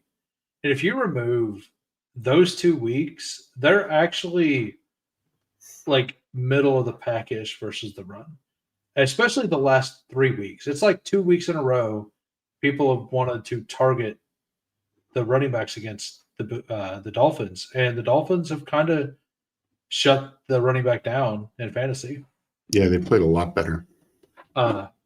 So I'm not saying that it's not a spot you can attack. I just don't think it's like a premier matchup anymore. For whatever reasons, the Dolphins are playing like inspired football right now. Like, I thought they were very close to losing the locker room. All these player-only meetings that Tua's having apparently really working. Something is. Something's working. Like, I don't know if he's still doing that. I know that there was I don't know if they've done it since the who was it? Like, so apparently one of the players missed the player-only meeting, and Tua was like on him, like, about missing the player-only meeting, when, as my buddy put it, and I don't know if this is true, but he's probably mad at him because, like, Tua's the only, like, he's mad because he didn't show up to his meeting, and it was his meeting. Which, like, I just kind of hope is true, because that would be the most fun outcome. If Tua's like out there calling meetings, everybody's like going to it because he's the quarterback, and like nobody really cares, you're a terrible team, you're not winning games, and your quarterback's calling meetings to like try to get you hyped up. Like, I don't know what happened, but I know that there was a beef between Tua and one of the players. I can't remember who it was. It was like 3 weeks ago that Yeah, happened. I don't recall.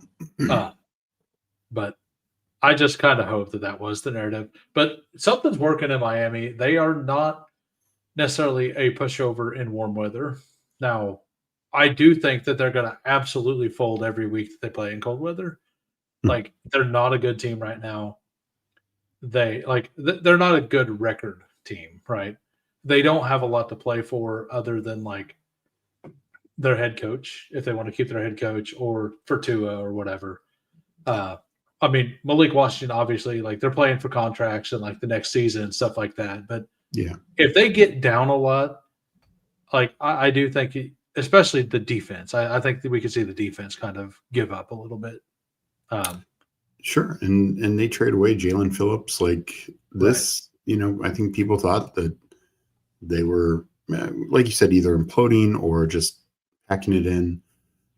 But no, they came out here and, like you said, the Bills didn't show up in this game. No. And you thought like it was only 16-0, and I say only, but that's a 2-score game for the Bills coming out of halftime. And they came out, and I believe they got the ball, and it's like, okay, they're going to turn it on, and they're going to win this game. They don't deserve to win. Mm-hmm. No. I think they came out and got like a first down. It was like 1 first down, and then punted the ball back away. So No, it looks like no, they so turned the ball over. That's it. They turned the ball over. That was the fumble. That was a Josh Allen fumble, right? I think it was ruled his interception. Oh, that was his interception. Got it. Yeah. Yeah, so he rolled down there and did that. And then, yeah. And by the way, Dalton Kincaid missing the second half. Like, I think he got hurt at the end of the first half or early in the second. Yeah, I think it's into the first half. But he was just starting to cook, like, when he got hurt. And that was the single best matchup the Bills had on the Dolphins was the tight end matchup. And, like, he had 2 20-yard catches at that point. And I do think that was their best way to get back into the game was having Dalton Kincaid out there. He had 2 catches, 37 yards, long of 20. Like, so a 17 and a 20-yarder. Tight ends did really well. Knox had a 20-yarder. Haas, that touchdown was a 26-yarder. Like, right. But their best actual pass catcher, like, was out in the second half. And he's the one that, like, they've been using and targeting.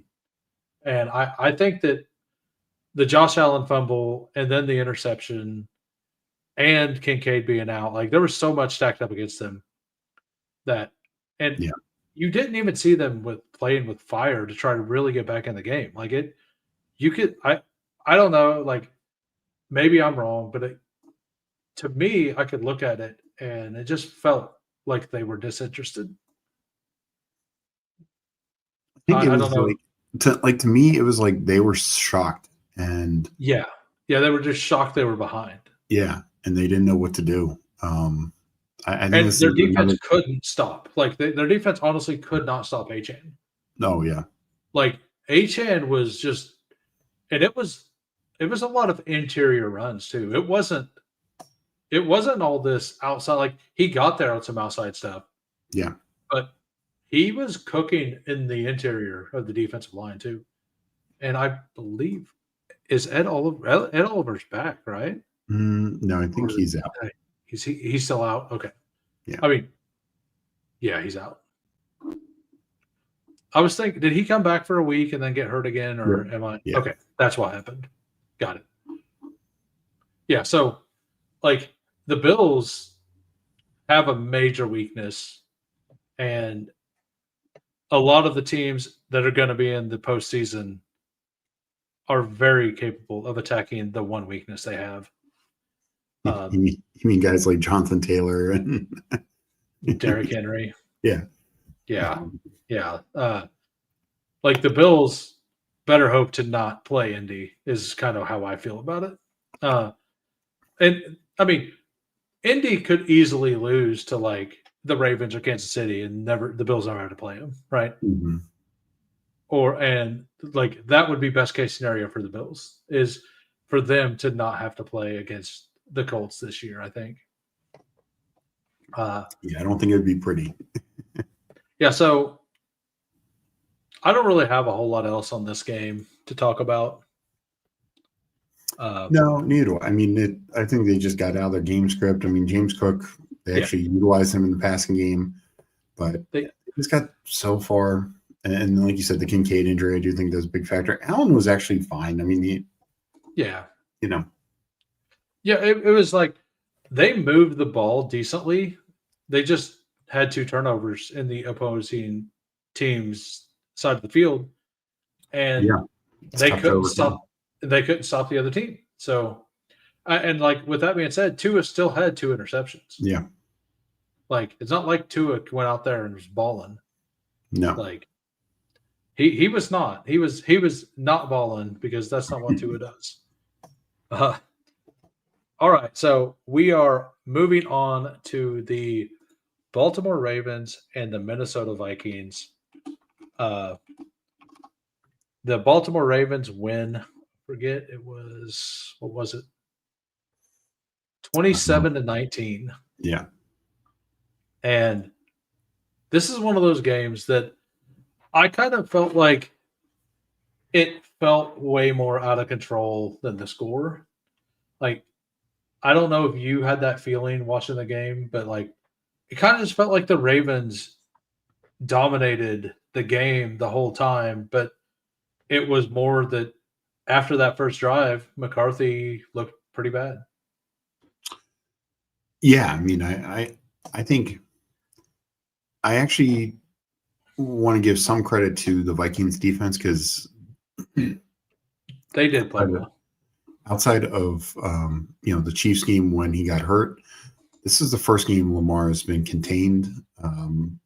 Both, and I know he's still recovering from the hamstring, but both on the ground and through the air.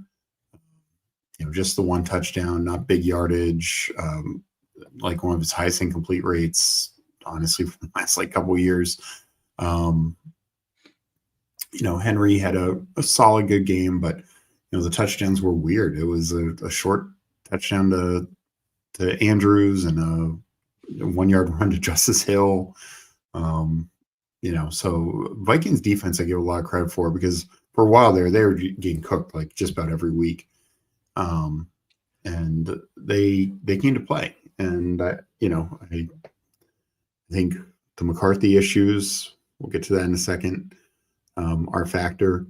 But I mean, the Ravens felt totally in control just because they were ahead. Their defense was playing pretty well. And you just didn't see any spark from the Vikings that they were going to be competitive in this game offensively. So I didn't watching the game, I didn't feel like Jordan Mason looked any good. But I felt like Aaron Jones looked good. But looking at the stats, it looks like, 4 attempts, 25 yards. Yeah. That's not bad for Jordan Mason. But they weren't really in a situation to be able to run the ball a whole lot. Exactly. They were kind of it was one of those games they were kind of down 2 scores the whole time, sort of. Mm-hmm. So they were the never in that. Vikings got a score at the end to cut the lead, because it was. Yeah. And that was Jalen Naylor, of course. Yeah. Who absolutely dominated. And by the way, Big Draft Energy was saying on his Saturday show that Naylor was a DFS pick that he really liked. He nailed that. Yeah, nailed it. So he was just saying the matchup was really good. And Jefferson's matchup was really good too. It's just that Jefferson tripped and fell twice. And one of those was intercepted. Maybe both of those were intercepted. But the one where he tripped and was intercepted, he got up and he had zero interest in even trying to think about tackling. Yeah. He took a couple steps towards him. He was done. I think at that point, Jefferson checked out of the game. It felt like he checked out. because early, like the other interception was towards Jefferson, but it was just a moon ball into double coverage into Jefferson, and and it was thrown like way behind him. So like it wasn't even the guy on him that caught it. It was like the guy behind, right? And like so he had no chance at tackling anybody there. Was he? Is he trying to be Jamar Chase or Travis Hunter, as somebody said? Because Browning had Jamar Chase have 3 tackles that one game. Oh yeah, I know. I remember that was epic. I mean Jefferson. It looked like on that one where he tripped and that was an interception. It after that play, I don't really remember Jefferson really being in the game like in a way that mattered. Yeah, I mean, I agree. that was the first one that he knew he touched him down. The second one, he literally tripped and the guy caught the ball like 15 yards past him, and Jefferson just kind of stood at the 20-yard line and just kind of stood there. That's the one I'm talking about. Because both interceptions was towards Jefferson, and they were both just sky balls. Yeah, I mean, and look, I know this is JJ McCarthy's 4th start. But the vibes are really bad coming out of It's been rough. It's been really rough, and like they got the key win week 1 against the Bears, and even against the Lions. So like. Winning record, he's 2-2, whatever. But you just look at it, and this showed watching the game as well. But Jefferson and Addison, 23 combined targets, 7 receptions, 70 yards, 72 yards. These are 2 first-round pick receivers, very talented receivers. I mean, Carson Wentz was dealing to these guys. We've seen in years past, a couple years ago when Cousins got injured, we saw, like multiple quarterbacks, Dobbs and et cetera, getting the ball. Nick Mullins still getting the ball to them. So, I know Naylor had the big 62-yarder, and that helped McCarthy's day. That helped, the overall numbers and the touchdown, but it looks bad out there. It really does. And the Ravens defense is better than it was during that stretch when they were really banged up. Yeah. But this is not like the Ravens defense of like 2 years ago, 3 years ago when they were dominant. They're very average-ish defense. And JJ struggled.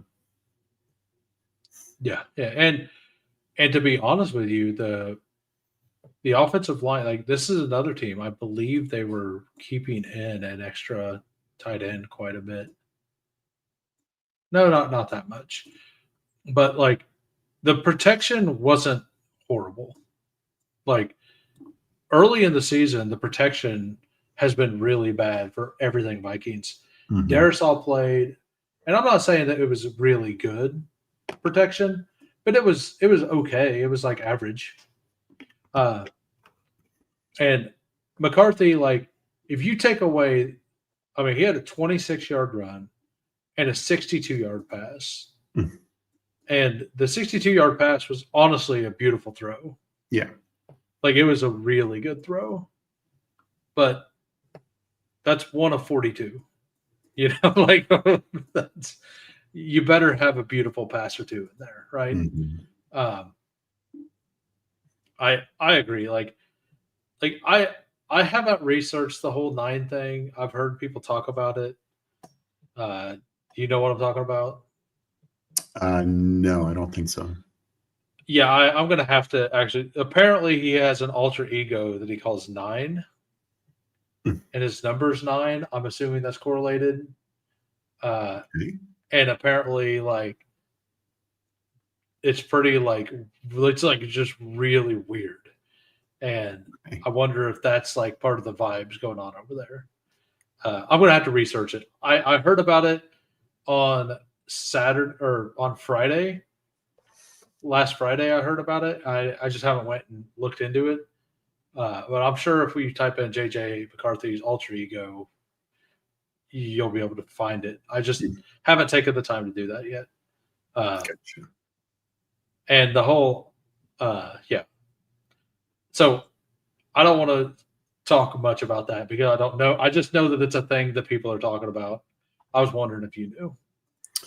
No, I can't say I've Like if you're playing bad and you have an alter ego that's named what your number is, I'm going to assume that it's some wild stuff going on. But that's kind of all I have for that game. Baltimore, but kind of back. They get bailed out with a Pittsburgh win or losing. Mhm. Like they're one game out now in the division. Yeah. It feels very live for them to. No, for sure. Yeah, and I get that. Like, because like Jackson Dart does that too. He's like people are like, yeah, he's a killer when he's on the field, and like he's a different person. I get that, but like I've heard, like I just heard some things to where it sounded weird. Like I said, I haven't done the research. I just heard about it Friday for the first time. But yeah, things looking good in Baltimore. Things not looking good in Minnesota. Moral of that story. And speaking of that, things finally looked better at the Jets now that they got rid of all of their players. Like, why did they wait until? So by the way, this game, the Cleveland Browns lost to the New York Jets at the Jets 20-27. And the game started off wild. This one, they had a punt return, or the Browns got a touchdown, I believe, to start the game, right? I believe they. I don't remember what happened first. I think you're right. I think they got a touchdown. They kicked the ball off. The Jets return that for a touchdown. The Browns get the ball back, 3 and out, punt the ball, punt return touchdown, 14-7. At that point, all of my bets were dead because I had a bunch of Judkins stuff. They still actually tried to run the ball with Judkins. Mm-hmm. And the Jets' run defense, which had not been very good all season, just lost their best player. Just lost their best player against the rush, like specifically against the rush. Mm-hmm. Like I thought that it was a really good spot, but instead they decide to throw the ball like 50% of the, watching this game, it really felt like they threw the ball more 32 times. Like it did not feel like Gabriel only threw 32 passes. Well, he dropped back more, scrambled some, and got sacked 6 times. So he dropped back like 40 yeah. I mean, it was. Yeah. I guess that is very fair. So 38. Yeah. And then some of his runs, I think most of those were scrambles, right? So yeah, all of those were scrambles. So yeah. So 43. Yeah. So 43 dropbacks to 27 runs. 27 runs. Yeah. Yeah. So, but I did not expect Jerry Jeudy to be like the focal point. Like it does make sense though. Like you get the new play caller. I know there's a lot of people out there touting Jerry Jeudy. I was kind of in on Cedric Tillman. If one of them was going to be good, it was going to be Tillman. Tillman hadn't been healthy. He finally comes back. It would make some sense that Tillman had an okay game. He was also like near mid-salary in DraftKings. Jeudy wasn't expensive, but Jerry Jeudy, like they made it a point to not only target the tight ends here, and it was easily his best game. And a couple of those plays were mostly Jerry Jeudy. Like Jeudy did have at least one drop, maybe 2. I know one was really bad, Yeah, I know which one you're talking about. Yeah. I can't remember a second one. I remember I a lot of bad throws to him. There were a lot of bad throws. Dylan Gabriel's arm, like the touchdown that Jerry Jeudy caught, was a fantastic play by Jerry Jeudy. Yeah, that was all Jeudy. And Dylan Gabriel, it was a 22-yard touchdown pass to the outside. It looked like Dylan Gabriel was throwing a Hail Mary when he threw that ball. Yeah. It looked like I don't talk about arm strength that much. That play specifically made you kind of know that Dylan Gabriel's not really made for the NFL. Yeah. I think he could be a fine backup, worst case scenario, maybe he comes in for a game or two, but you don't want him to be a pure backup. They must I'm guessing that here pretty soon Kevin Stefanski gets fired, and I'm guessing the game after Stefanski gets fired, Shedeur starts. That's my guess here. Because after this game, they were asked about Dylan Gabriel. He said he is our starter going forward. So they aren't scared. Yep. Yeah, and Tillman did have an end zone target. Yeah. Yeah, I think we were just probably both surprised the split. That Jeudy had 12 targets, Tillman 4, and it was Tillman's first game back. But yeah, it was. But they definitely designed and Fannin had an awesome catch on the sideline too. Yeah, a really good catch. Judkins getting Judkins is a fine receiver. Everybody says that he couldn't catch the ball coming out of Ohio State because Travion was there, and that was Travion's role, was to catch the ball. Judkins, and even at Ole Miss, they had another back who was more of a scat back kind of guy who was good at catching the ball. But when targeted, he was always able to catch the ball. They just didn't use him in that role that often. Mm-hmm. And the 9-yard catch he had in this game, there was a defender draped all over him. So, I just want people to realize that, yes, Sampson it's probably going to be the same kind of thing here going forward. But Judkins does have the ability to catch the ball.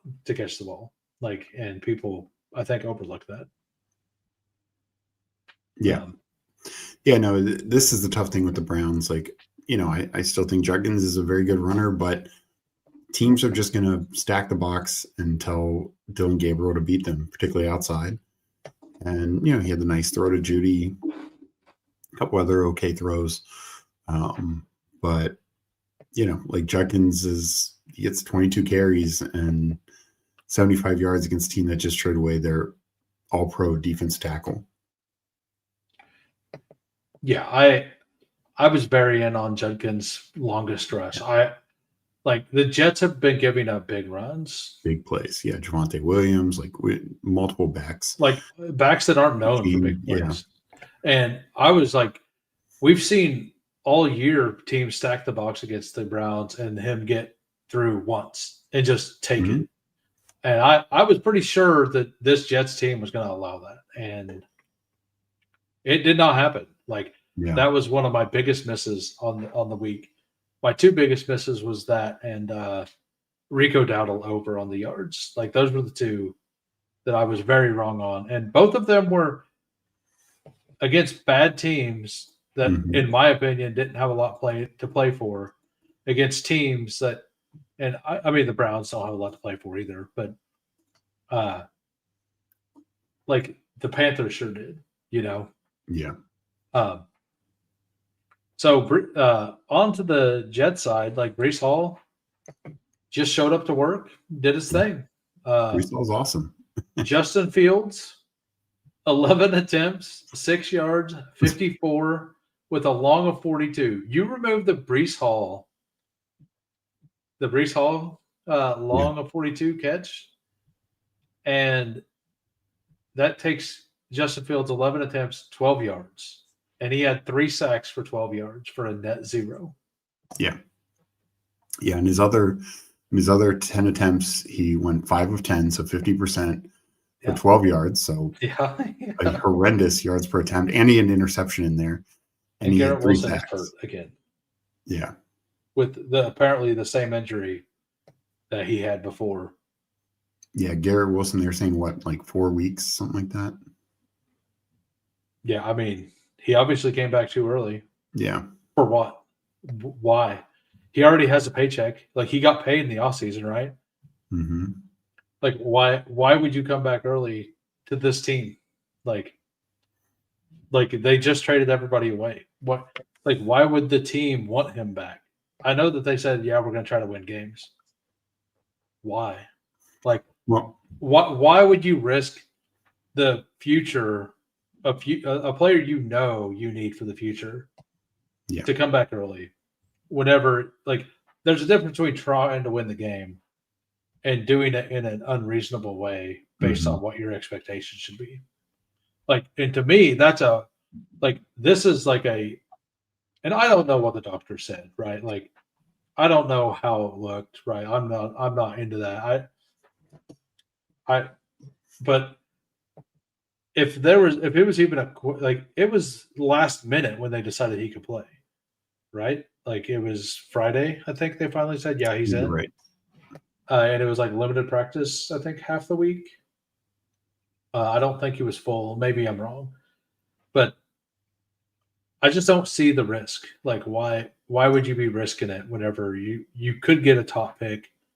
All you're doing is making your pick worse. You just traded away to get additional first round picks. I don't know. I don't even know how many they have now. What, 3 of them next year?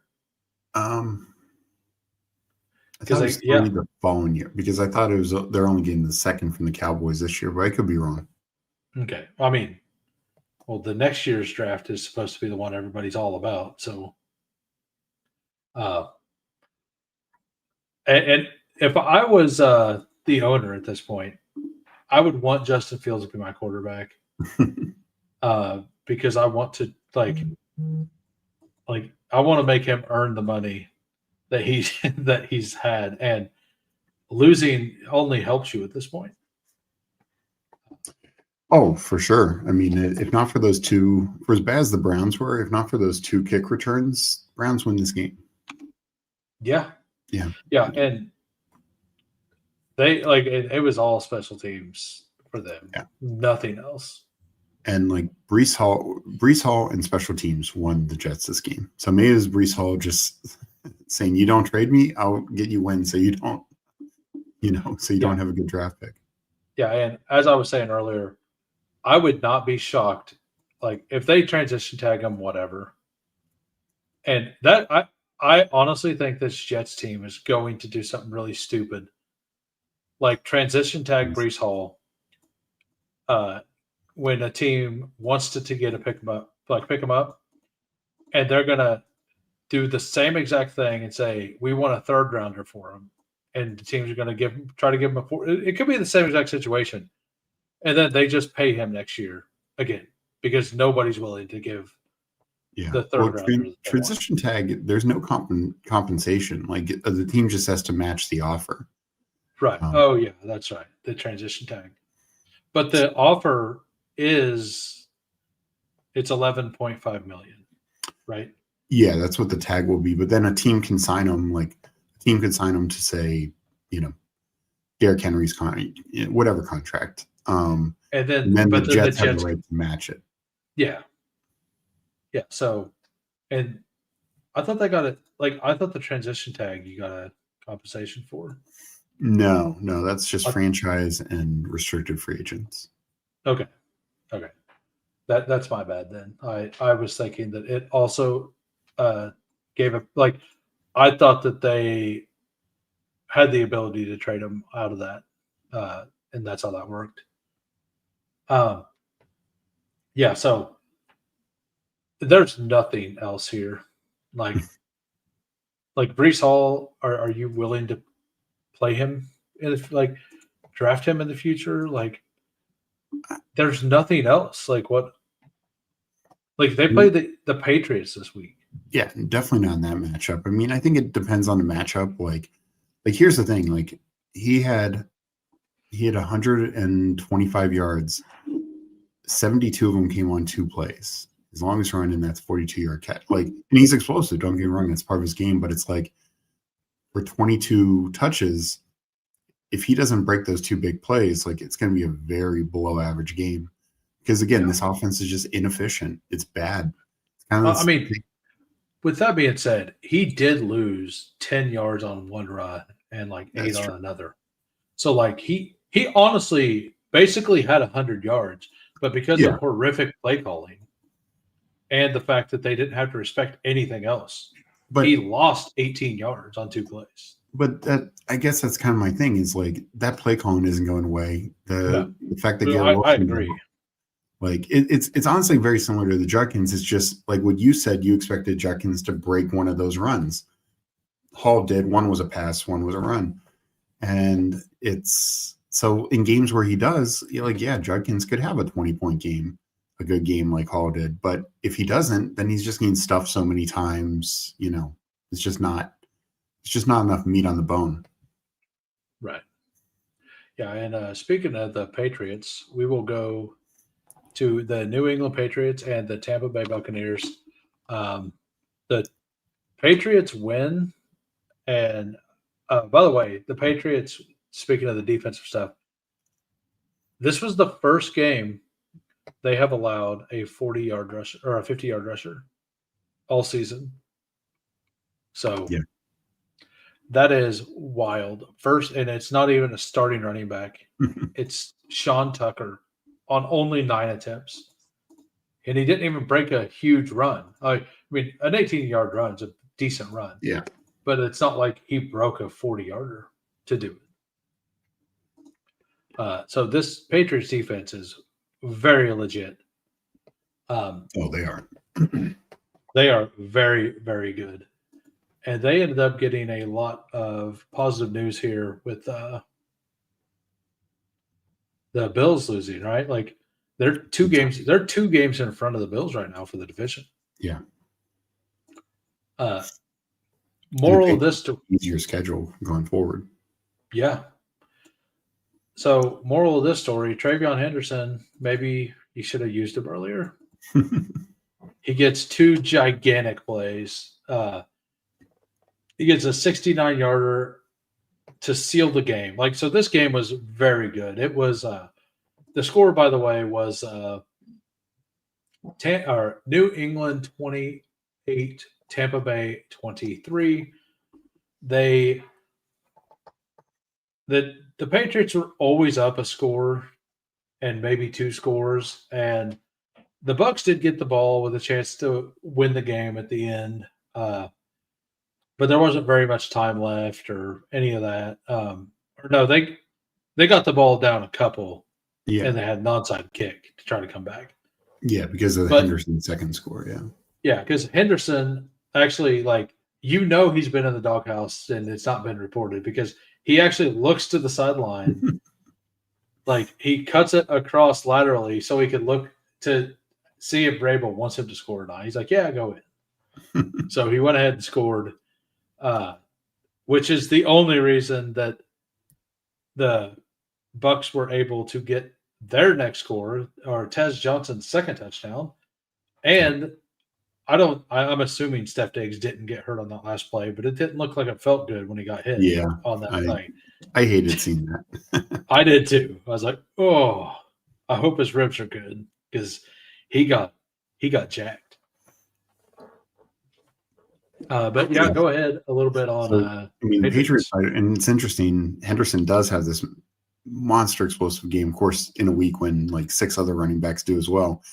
But Jennings got like the initial carries, but then he gets banged up, and then they go. They had no choice but to go to Henderson, and like you said, it worked. And now this is something we've talked about before. We saw this with Detroit a couple of weeks ago. The Bucs, for as good as their run defense is, it's in the interior. If you get to the outside of them, very exploitable. And Henderson has that speed. And, I think this is something the Patriots obviously have to use going forward. I'm sure whenever Stevenson comes back, he'll get mixed in and we'll probably steal some goal line work and all that. But, I think the Patriots, this is a team who said, we're going to open it up a little bit more with some rookies. Kyle Williams has the big 72-yard touchdown. Diggs, one of the most beautiful touchdown catches, just toe tap, was- fourth down, right before half. It was so nice. And then somehow Mac Hollins just does things that he's never done in his career in the second half. Because most of that was second half work. And So, by the way, Mac Hollins, it's like 100% chance Mac Hollins is on this team next year, right? yeah, Like, I'm taking darts on Mac Hollins next year. Like, round 17, 16, 17, Mac Hollins probably? Like, he's going to have a role. Even in Buffalo, like, they couldn't not keep him on the field. He's so good at blocking. And Vrabel wants to run the ball. Yeah. We know that. And he's going to have a role. Like, I haven't looked at what the usage was yet. I'm assuming he was number one. Yep, number one. Yep. 79%. Diggs, 60%. Diggs has been stuck at 60% for a while. Kyle Williams fully takes over the booty role. That was expected. He only got the 2 targets. The one was very good, though. I think he logged the fastest time on the season. I think Henderson might have beaten him. No, that's what I was getting ready to say. He logged the fastest time in the NFL, miles per hour for the season, and then right after that, Travion beat him with the 2 drives later. Travion Henderson then becomes the fastest guy. Both rookies from this class, all this speed, all the hype in the preseason. There's reason they have hype. These guys are fast. They're explosive. They're just want to use Ramondre Stevenson and Mac Hollins instead. I know. Again, Pop Douglas doesn't get a lot of work, but 2 nice catches. It still amazes me Mac Hollins gets 10 targets. And look, he produced this game, don't get me wrong. Oh, yeah. But it just goes to show, like, imagine if Drake May had a true, like, X receiver. Speaking of, like you mentioned earlier, I know they probably want the blocking, but Alec Pierce is a free agent. You put Alec Pierce on this team with Drake May. Yeah, I think you let Diggs run the slot, and you have Mac Hollins as the sacrificial X. No, I would have Alec Pierce as the X and have Diggs in the slot, and then Kyle Williams. Yeah. You know, like that's what next year I'm saying if you do that would be fun. Well, we know Mac Hollins is on the team. So, like, who's getting moved? Is it Diggs? Is it Kyle Williams? Is it Pierce? Like, which one doesn't see the snaps? Because Mac Hollins is seeing the snaps. Probably. Like, no, like I'm like 100% sure that's going to happen. Yeah, and Big Draft Energy was also in on Mac Hollins. I think that was more. I don't know if that was a real call or if he just needed it for his home league. I can't remember.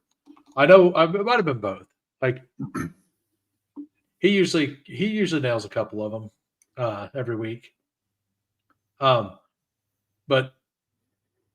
I was kind of in on Kyle Williams going into the week. He had a whole bunch of coach speak going into the game. They said he was going to fully take on the booty role. And he basically did booty things, right? Like caught 1 ball. He only got a couple targets because Booty was only getting 3 to 4 targets a game. Mm-hmm. He was just making them count. Yeah. I know you. I think you said you had him in a home league, so I was curious. But yeah, I mean he on our show we do on Saturdays. He was talking about Mac Hollins' legacy game, and he nailed it. I mean the Bucs. So the way you attack the Bucs is absolutely through the air, like, and as good. Like so, Drake May is the best passer in the league downfield, and for whatever reason, in the first half, he wasn't really getting it going. It was the first game all season. He was kind of off a little bit and throwing the ball deep, but he got it cooking in the second half. Yeah. And so that was really good to see. And the game was a lot more fun in the second half. And I do think it, like what you said about Jennings, getting the early carries instead of Travion. Like that is notable. Like why? Why are you still doing this? I know. Like, and then that mixed with Travion looking back to be like, is it okay, coach? Like that to me matters. Like that to me was like because Jennings is also a rookie, right? Or am I wrong? I believe. I mean, he's never, I think, recorded. He's never popped in. Yeah. 68% exposure in DFS. Nice. Sam Darnold has joined the chat. But yeah, like I don't. So Hunter Henry, by the way, has not been fantasy relevant for really about a month now. Well, he had a touchdown games ago, and then he had like 4 for 40 last game, I think. It's just, it's so inconsistent.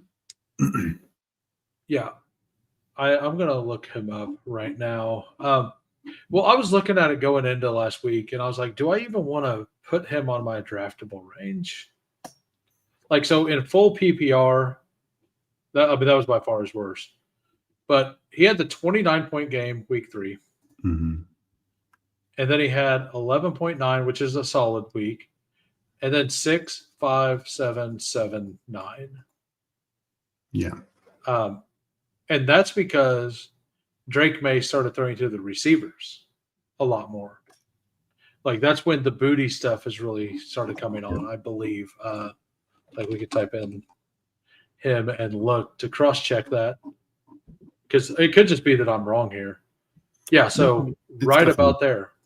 Yeah. Exactly where booty started working. So basically Drake May was always kind of leaning on tight ends. And rookie and young quarterbacks do tend to lean on tight ends quite a bit. And I think that he feels the confidence that other people feels in him now himself, and he's throwing more and more to the wide receivers.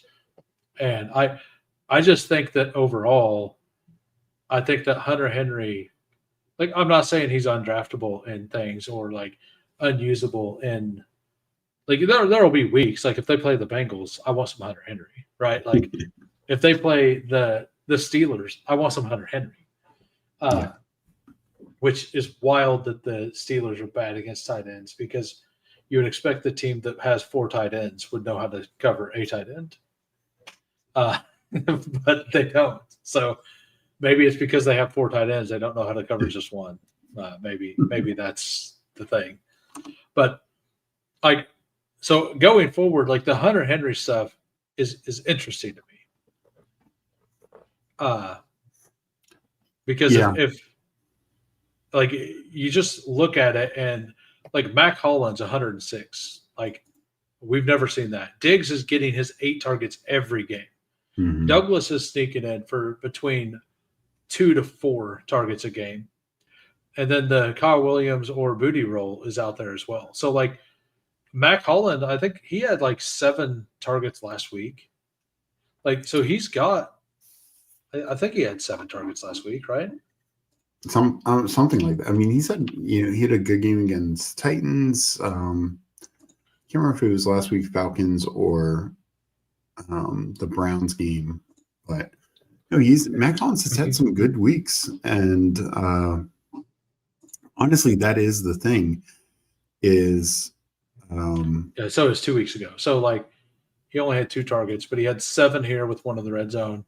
He only had 2, but 1 in the red zone, and that's like the Hunter Henry rule, right? Yeah. And then 10. So like he's got 19 targets over 3 weeks. Hunter Henry's role has significantly dropped just overall. And I do think it's because Drake May is starting to throw the ball a lot more towards wide receivers. Well, I think that's it, is Drake May, even though outside of Steph Diggs, this is not exactly the rogues gallery of wide receivers, but it doesn't matter with Drake May. Like he's still completing the ball, Yep. Yeah, and as we see here, so Mac Hollins has 19 targets, and Hunter Henry 1 in the red zone, and Hollins has 2 in that time, and only 6 reception or 6 targets. Or I guess he still has 11, but that's close to half of what Hollins is getting. And tight ends are actually pretty, like, they've been producing lately. Like, over the league, a lot of tight ends that are cheap in DFS or late picks in like the BR stuff. Like, you're not going to get there with 10, 12 points. You're like, you might survive and get to cash, but you're not going to get to where you really want to be. You need somebody like Cade Otton, who also scores a touchdown, like, every week. Yeah. Like, Cade Otton, by the way, switching gears over to Tampa. Once again, you got hurt receivers. They have one receiver and Cade Otton. Cade Otton absolutely cooks. I think we're in that stretch of the year. We've also got pretty negative news on Godwin. Kind of sounds like he might not play until December. Yeah. From what I was hearing. And, like, I alluded to that. Like, I was hopeful that he wouldn't, because I took him in some, like, third quarters and fourth quarter stuff. But whenever I heard the term fibula, whenever it said injury, it didn't disclose it. It just says fibula. That sounds like really bad. And they're pushing it back. Like, they just lost this game. I still think they're like well into the playoff hunt. But if they start getting pushed out of the playoff hunt, he's not going to come back the rest of the year. Yeah. Like, I don't think they'll get to that. I think that it'll be a week 17, 18 situation. And they did say Evans could come back at the very end of the season, possibly. Like, or more so like in the postseason if they get there. So it's wild what's going on over here with the injuries. Like, everybody fading Igbuka, me being one of them. I loved him as a prospect. I loved him with Baker. It's just, how is he going to get on the field with Godwin? Mm-hmm. And like, I also like Tez Johnson. And then he also gets drafted here. Yeah. And somehow has found the field. Like the Igbuka thing, like, it always made sense that he could get there. It was just going to be hard. But Tez Johnson was dead. Like, I thought he was dead. But Ray McLeod was a great pick. Yeah. Yeah. Like, Tez Johnson has been very good. Like, I don't care if he's 142 pounds, 155 pounds, whatever it is. The man catches touchdowns and the man does backflips. Completely. Yeah. But yeah, the Bucks, Rachaad White finally, like, they finally did kind of move on from White running the ball and being like the feature back, and they're using him in his role that he would have if it was Bucky. I don't know why they decided. Like, he had 2 games that he looked really good, and it's like whenever he became the feature back, he started being less efficient on everything else. And I think that they want to use him. My read on it is they still like him, and they like him in the role they have him in, but they think he was getting tired is kind of what I think. And they want to keep him a little fresh for the plays that they want to use him on. So I do think that he's still going to have some usable weeks, but he's not going to get the 24-point weeks anymore. He'll have some 14-point weeks and stuff like that, maybe. He might this week. They're playing the Bills, so. Oh, yeah, the Bills. This will be the Sean Tucker week. If you want a Sean Tucker week, this could be the Sean Tucker week. There's a lot of people out there that want a Sean Tucker week. Oh, I'm sure. A lot of people. And by the way, for anybody who's watching, if you have not liked and subscribed, please do so. And also in the descriptions below, I have Steve's information on Fanspeak. He does a show before this.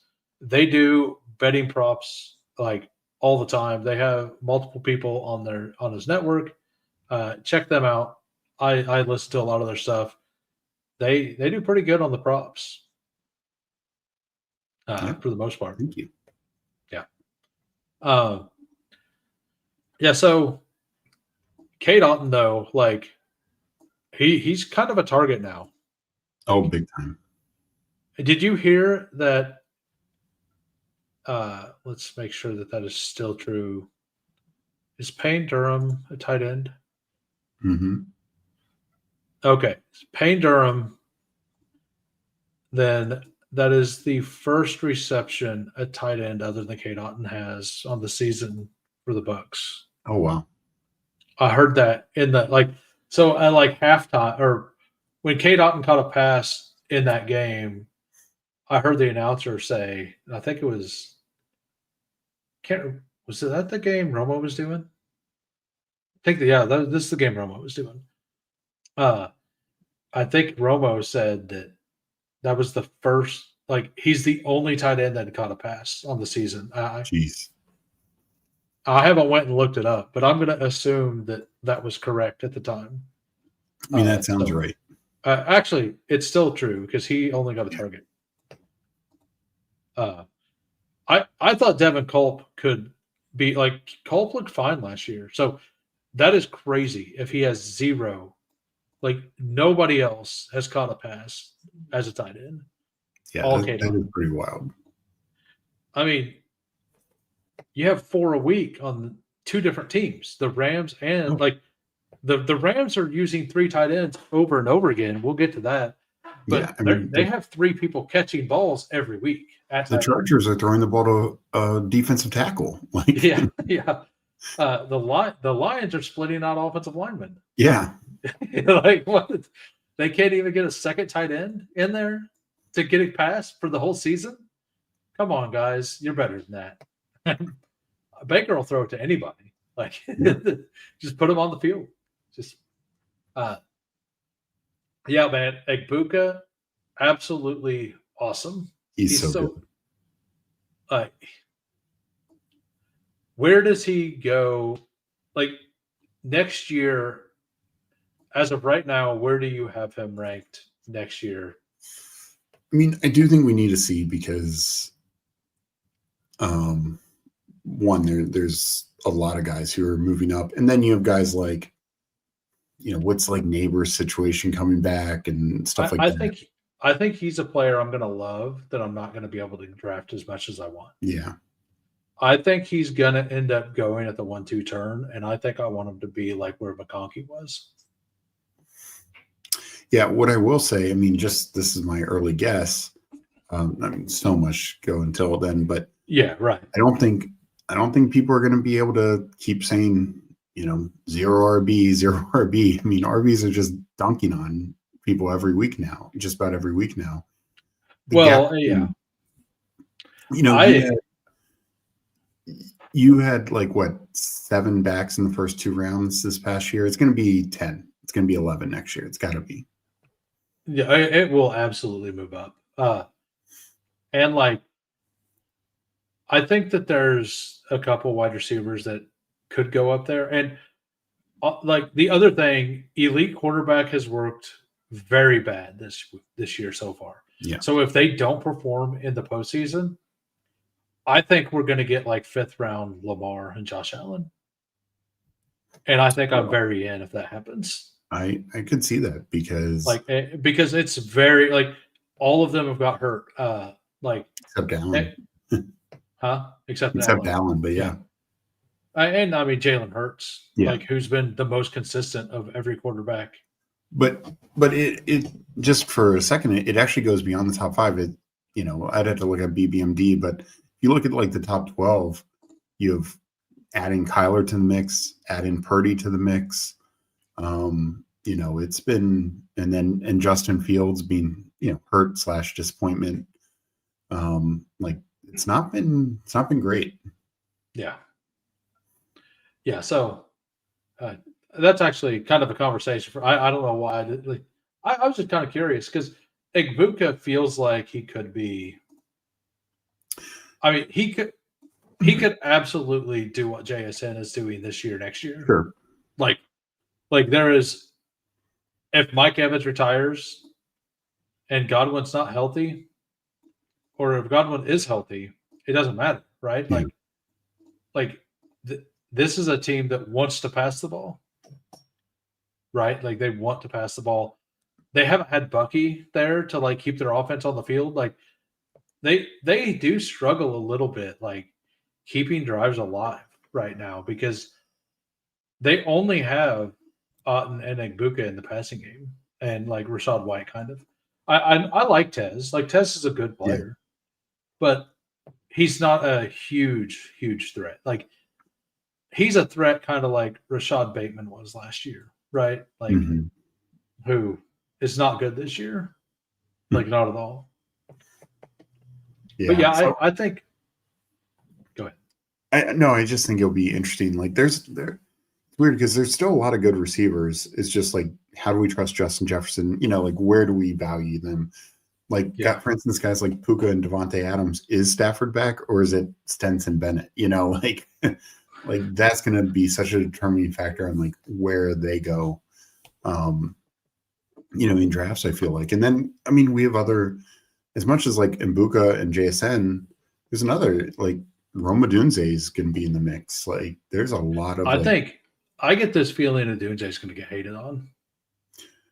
I was this year, but. Well, he was this year. I think that we're going to see Burden kind of break out at the end of the year, and everybody's going to say, I think we could see a Dunze being like where DJ Moore was, and Burden being where a Dunze was. And I don't like. I mean, there's still a lot of the season to go, right? Like we're still like, but based on now and like what I see happening, like just how I envision it, that's kind of what I think. And Rome, like Caleb Williams is definitely progressing towards being really, really good. And I do think that next year the Bears offense will be less run heavy and more pass heavy. Like I think they're more run heavy now to protect themselves from Caleb Williams. But if Caleb Williams continues to have games like he did this past week, I think we're going to see them go more to like the stuff that they let Goff just dominate games. But yeah, back to this. That's kind of all I have on this game. Time to move on to the Arizona Cardinals and Seattle Seahawks. This game was absolutely out of control at the end of the first quarter. And hold on, typed in the wrong numbers.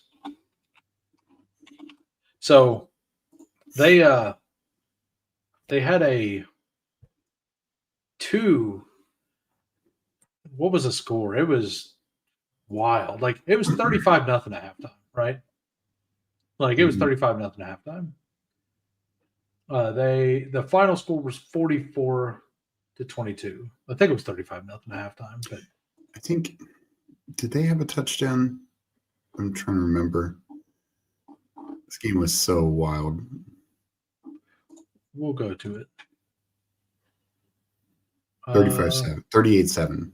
38-7. Yeah. Yeah, it's a Dortch touchdown. That's what I thought.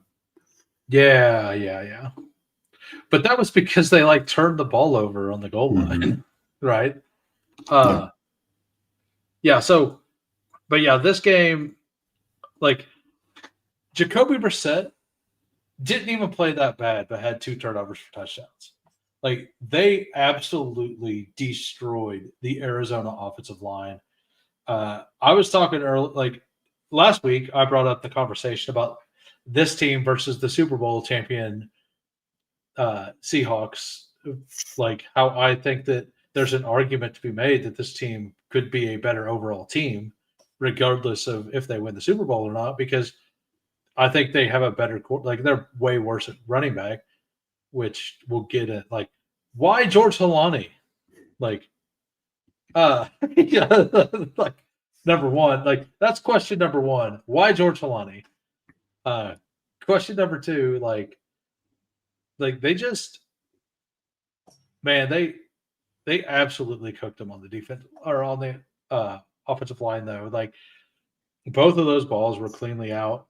It's crazy that the same guy stripped it and the same guy picked it up and returned it for a touchdown. That is that has to be something that will never happen again, right? Like that has to never happen again. And they were relatively longer. It's not like they were both at the 5-yard line, right? Yeah, they were like 25, 30 yards. One was like 25, one was like 38 or something like that. Yeah, it was wild. Yeah, absolutely wild. And like you can't blame Jacoby Brissett on either one of those at all. Like, because that pressure was there within like 3 seconds both times. Yeah. Like he was in the pocket with people hitting him from two sides. Like, and a second guy or a third guy was there close enough to like run past him and grab the ball and keep running. Like, they absolutely got trounced. This is probably the most lopsided game we've seen all year anywhere. I mean, the Commanders game is still coming up, but yeah. No, I know. From my perspective. Was right. Like I agree that game was lopsided, but I'm gonna guess that Go Arizona Cards is somewhere out there right now. Yeah. Still like in shambles or laughing. Like, I don't know which. But in the end, we get 127 yards and a touchdown in garbage time for Trey McBride. Mm-hmm. We get a Marvin Harrison touchdown. I don't know. Like, Harrison had 2 drops in this game. He had one on a slant that hit him right in the hands. I think he just didn't want to get hit in a meaningless game because, like, nothing the Cardinals did was in a game script that mattered for the game. No. So, like, I would throw the ball down on the ground too and not take the hit. Like, I ain't gonna lie. Yeah, no. I mean, some of those were bad passes for his 12 targets, but like you said, he had a couple drops. Right. But it's all garbage time. I mean, Seattle, everything they did worked. Cooper Kupp had a 67-yarder. Yeah. Like what more do you need to know? Sam Darnold, 12 passing attempts, 178 yards, and the team scored 44 points. Yeah. And Sam Darnold had it was like a 56 or something yards passing on the first drive. Because he hit JSN for like a 20-yarder and then a 43-yarder back to back on the first drive to go up 7-0. And then the 2 turnovers happened to give him the touchdowns. So they were up 21-0. And this was not even the end of the first quarter, right? Yeah, or at least early second quarter. Yeah, I mean, was the Helani touchdown in between those two? That was fairly early too. I think, but that was another turnover, right? Or did they run the ball down the field? Boy, that's right, because Kenneth Walker ran the ball all the way down to the field. And then Helani came in. That might have been in between them. But either way, we'll go find it. If you scroll up, actually, you could have. It shows up, low, higher. It shows every score right there. Oh, sweet. Yeah, so it was JSN, Lawrence, Helani, Lawrence. It was in between them. Yeah. Then Charbonnet. Yeah. So, and then Charbonnet scores, and then like everybody but Kenneth Walker. Yeah. So with 14 minutes to go in the second quarter, so 16 minutes into this game, it's 28-0. That's how crazy this game was. Yeah. And yeah, it was absolutely wild. And you can't look at usage stuff. None of that matters. The 10 of 12, that doesn't matter. Like, the thing that does matter is what was Brissett doing and like where was the garbage time going? Like, because they were using this to try to get their offense to kind of click a little bit, because the Cardinals, I think, are done with Kyler Murray. I think they realize Call of Duty's coming out and they know that he's not going to be invested in the offense. So they're just like, hey, we know you love Call of Duty and you don't like football. So we're going to let this guy who actually likes football play the game. Like, I do think it's pretty hilarious that, like, they continue, like, they actually, I mean, we can ask them, but I'll I'd ask have to you. see my schedule. Yeah, Yeah, I'll check. I'll talk to you after the stream about that. But we, man, he, I sorry, I got distracted. But remember whenever the Kyler Murray contract was coming out, Mhm. and they put in like the study things, Yeah. and then they removed it because it was considered uncouth or whatever. Yeah. And I do think that they should have, like, if you're a quarterback tells you, no, we're not going to do that, just pull the contract. Yeah. Like, if you know it's an issue, like, to me, all of Arizona's problems started there. Like if you're worried about it enough to actually write it up and put it in the contract, and they say no, I think that I'm like, okay, well, good luck. Like, but I mean, it's pretty easy to say in hindsight, but I was never a Kyler guy back then either. So, Mhm. like, I said that back then, but I've never really been a Kyler guy. Jacoby Brissett could easily be the starter for this team next year. Like, they're going to have to eat the Kyler contract either way, right? I don't Mhm. think he's a free agent. I don't think there's a real way out of it. I haven't looked into it, but I do think that there's definitely years still remaining on that. There I is. will. Yeah. I'll look it up right now. And they just look like a better team. I know that they didn't look good as a team here, right? But they look more fluid as an offense, like with Brissett. Like, and everyone would agree. So here's the Kyler Murray contract.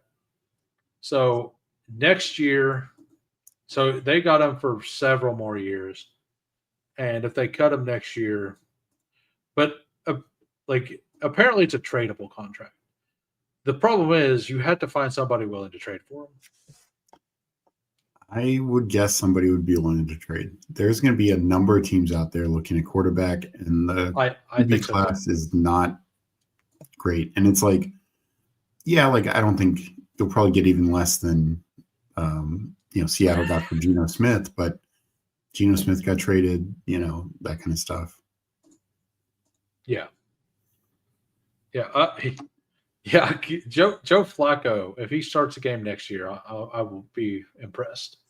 Yeah. So, yeah, I do. I mean, I think that you can get Kyler Murray really cheap as well. So, yeah. That's okay. That's pretty much all I got to say on that. Do you have anything to add? I mean, just that Seattle is so good. I mean, they are just.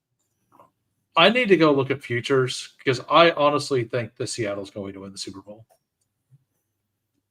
Honestly, I think the team that could prevent it's them and the Rams is the one in their division. Yeah, exactly. Yeah, it's them and the Rams. Like, I think those are the two best teams right now in the NFL. Yep. I don't really think it's close. I know that some, like, the Colts have shown some flaws over the last couple of weeks that they didn't previously. I think they're still really strong, but I do think that. Well, and just a side note, the problem is Colts match up terribly against these two teams. These two teams stop the run really well, and they're best throwing the ball, which is the Colts' biggest weakness, even with Sauce Gardner. Maybe Sauce changes that long term, but yeah, that's my. Yeah. I'm ready to watch George Kalani get 3 touchdowns in the Super Bowl. I would, or actually, Kenneth Walker get 3 touchdowns in the Super Bowl, so everybody could be all year Everybody be super in on him next year again. Oh yeah, they finally give it to him. All right, so on to the other best team in the NFL, the Los Angeles Rams, absolutely getting revenge on the San Francisco 49ers. 42-26 in San Francisco. What did you see in this game? Yeah, I mean, the Rams offense is as perfect as can be. Like, I mean, Matt Stafford is just playing at an unreal level. Adams and Puka Adams leaves this game a little early. I mean, they're essentially the only two receivers out there. We'll get into tight ends in a second. And then the Kyron Corum combo is looking exceedingly good. Kyron gets way more like inside the goal line carry, like near the goal line carries and stuff like that. But he's looking great. Feels like he's more fresh. Corum's looking well coming in. Stafford is just, if Jonathan Taylor isn't getting the MVP, I think it's because either Stafford or May get it. It's 3 straight games with 4 touchdown passes? Yeah. 4 or more, yep. And Big Draft Energy, the Patriots fan, asking, are we overlooking the Patriots as a top 5 team or the top team in the NFL? And I think that it's like, I just think the Rams and the Seahawks are just, their offense is so much more fluid. Like, all 3 of those teams have awesome defenses. And Drake May has been awesome, but the Rams and the Seahawks can run and pass the ball very, very well. And the Patriots can't run the ball as well yet. Yeah, we'll see. Maybe so like that's the difference to me. And the Rams Seahawks, probably like one of them has to play the Eagles, but the Eagles honestly don't really scare me. I know I know they win, and that's what they do. They just continue to win. But like, I would much rather do that than the Ravens Bills. And if KC may not even make the playoffs, like I think we will, but there's still a solid chance that we don't. I mean, we got the Broncos, and then we still have to play the Broncos twice, the Chargers once, and the Colts once. Yeah, like that's that could be 2. It's probably 2 losses, right? We already have 4. So you can't go worse than 500 in those games. No, right. Yeah, that's the thing. We have to go, and then we have to win all the other games. Yeah. So, but yeah, back to Matt Stafford being possible MVP. I mean, yeah, he just has this team absolutely playing at such high level. And let's keep in mind, they're lost to like the Eagles block kick, like it wasn't Stafford. Stafford had a good game that game. Like, and honestly, in the 49ers game, the first 49ers game, the 49ers won, Stafford had a really good game. Mac Jones just had like an unreal game. Yeah. Yeah, he did. And like, I don't think that they were expecting the Niners to be trying in that game with sitting all their players on the short week either. Yeah. I think that like the effort of the Niners kind of caught the Rams off guard, and the Rams like absolutely like overlooked them, and that they made it a point to not do it this time. No. And it was a point well taken. Yeah, like Nakua only 5 for 64 and a touchdown. But man, those two of those passes he caught, like the blocking downfield and him running, like it just looks so smooth. Like that touchdown, like those blocks downfield, like these 3 tight end sets, like just creating so much space. Like it's a beautiful offense to watch. Oh yeah. I mean, I give McVay so much credit, and I know some of it is even, Tutu's banged up right now, so that's even putting more reliance on these tight ends. But I think McVay is saying, this is helping protect Stafford, having these extra tight ends out there. It's helping with the running game, and then it's helping with like some of these wide receiver screens, like you said. Yeah. And then, some of these tight ends can catch a little bit. I mean, Higbee's always been solid. We know Ferguson has some upside. Davis Allen's only near the end zone. I think he got his 4th or 5th touchdown of the year. Yeah. Colby Parkinson, who's like a fantasy darling. I took him so much last year in like round 18. Yeah, And, I took a bit of him last year. Yeah. So, but no, they're just spraying it out to these guys, and and it is defenses have to key in on Puka and Adams and Kyron, and so now these tight ends are just like wide open. Yeah, no, and as you said, both of these RBs look very good. I do think that Corum taking half the snaps has actually helped Kyron Williams look more explosive. I really do, because he's always Kyron's a good runner, but he's never been looked at as explosive at all, and I do think that he looks way better explosively this year. I did not realize this until I'm looking at this right here, but Brian Robinson Jr. outrushed Christian McCaffrey. Yeah. I mean, he didn't have more fantasy points, but he outrushed Christian McCaffrey.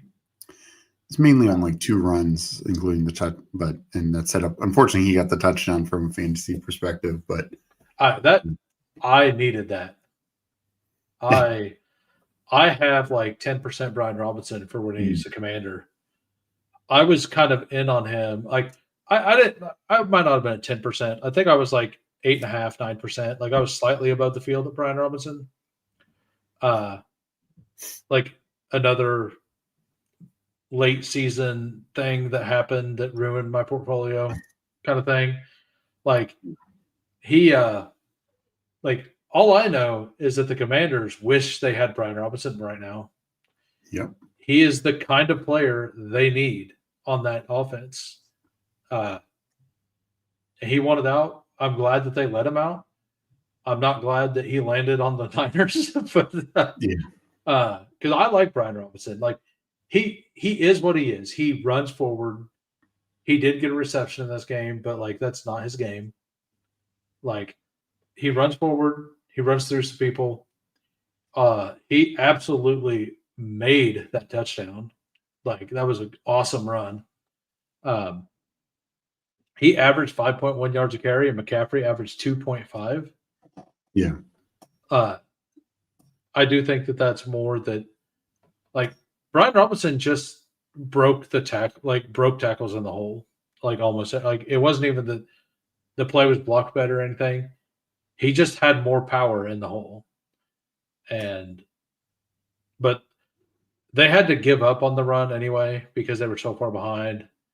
And I do think that if that game was closer, that they may have kept Robinson in there a little more than McCaffrey to run the ball. Just because it seemed like their offense was working a little smoother with Robinson in there.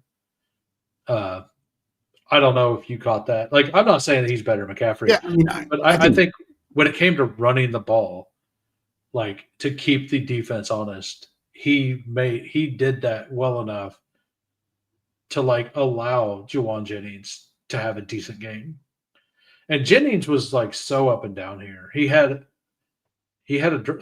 another wide receiver that had a crazy, a really bad drop. Yeah. And I was in on Jennings. I took a bunch of him as a late round dart throw, and I took quite a bit of him in DFS. It didn't matter because I had my highest drafted player was Judkins, so it didn't and owned and all of the fantasy stuff was Judkins.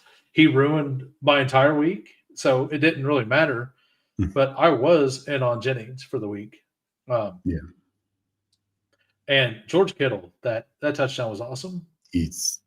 I'm so glad he's back. We lost too many weeks of Kittle being out. Well, we did, and he's Scadaboo is the George Kittle of running backs, right? Oh yeah, yeah. So I'm glad that about the time that Scadaboo leaves, we get another player like that to watch, right? I like watching players like that. They just make the game fun. And I'm glad.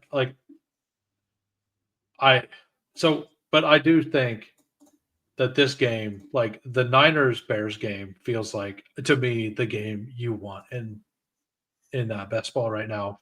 If you can get that through, Yeah. it'll be a hard stack to get through to a finals. Like CMC, like it would have to be like CMC Rome, right? Like the other pieces of that probably aren't going to be easy to get there. Agreed.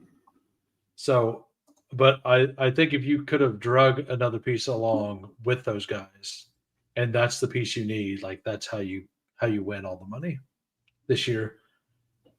Or just Trey McBride versus the Bengals. That one feels really would good. be a fun one. Yeah. If you don't have Trey McBride, you're going to be sweating pretty hard that week. Like I think. Do you have anything else to say on that? No, I mean it does sound like we're going to get Purdy back this week, hopefully. So Mac Jones has been very serviceable. But Pearsall still sounds like a week away. Yeah. We near and dear to our hearts. Mm-hmm. Pearsall's still on my top 10 team on drafters. Jeez. Like I've lost all of my running backs. I won't be top 10 after this week. I only have 2 active running backs. I have 3 active running backs. It's Bijan, Jonathan Taylor, and LeQuint Allen.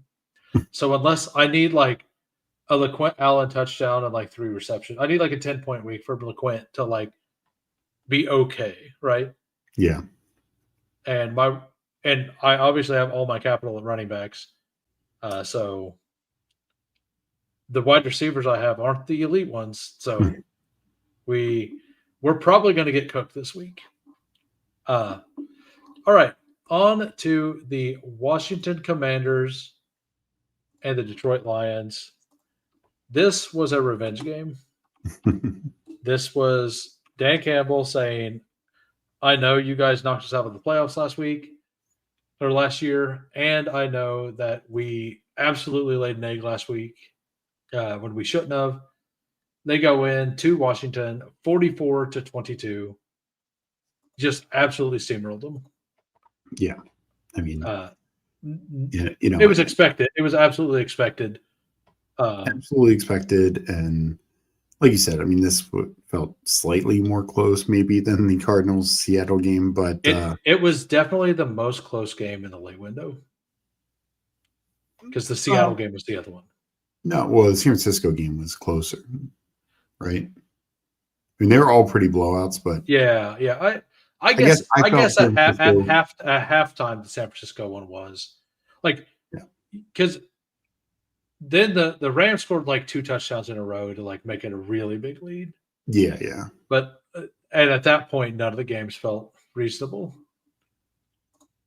No, agreed. I don't know if you heard, but Chris Rodriguez was named captain. Yeah, that was interesting right before the game, and then gets banged up. Yeah, but yeah, I mean, this just on the line. I'll talk about the line side first. I agree with you. Like this was a revenge game, both for playoffs last week. Dan Campbell taking over play calling duties was very interesting. Yeah. Well, so like, just let's talk about that real quick. Dan Campbell for like 4 weeks in a row on Coach Speak Index has been talking about wanting to get Jameson Williams going. Right? 4 weeks in a row. Then it doesn't happen. Like he got 40 yards and a touchdown last week, but he didn't get him going, right? Mm-hmm. I personally think that's the entire reason he took over the play calling duties this week is because for whatever reason Morton couldn't get JMO going. And Dan Campbell was like, hey, we've been telling this guy we're going to get him going, and I'm not a liar. Because I feel like if Dan Campbell tells you something and it doesn't come true, I feel like he takes that personal. Like, I don't know he does, but I'm going to guess he does, right? Like, he feels like that kind of honest person. Like, hey, if I tell you I'm going to do this, I'm going to do this.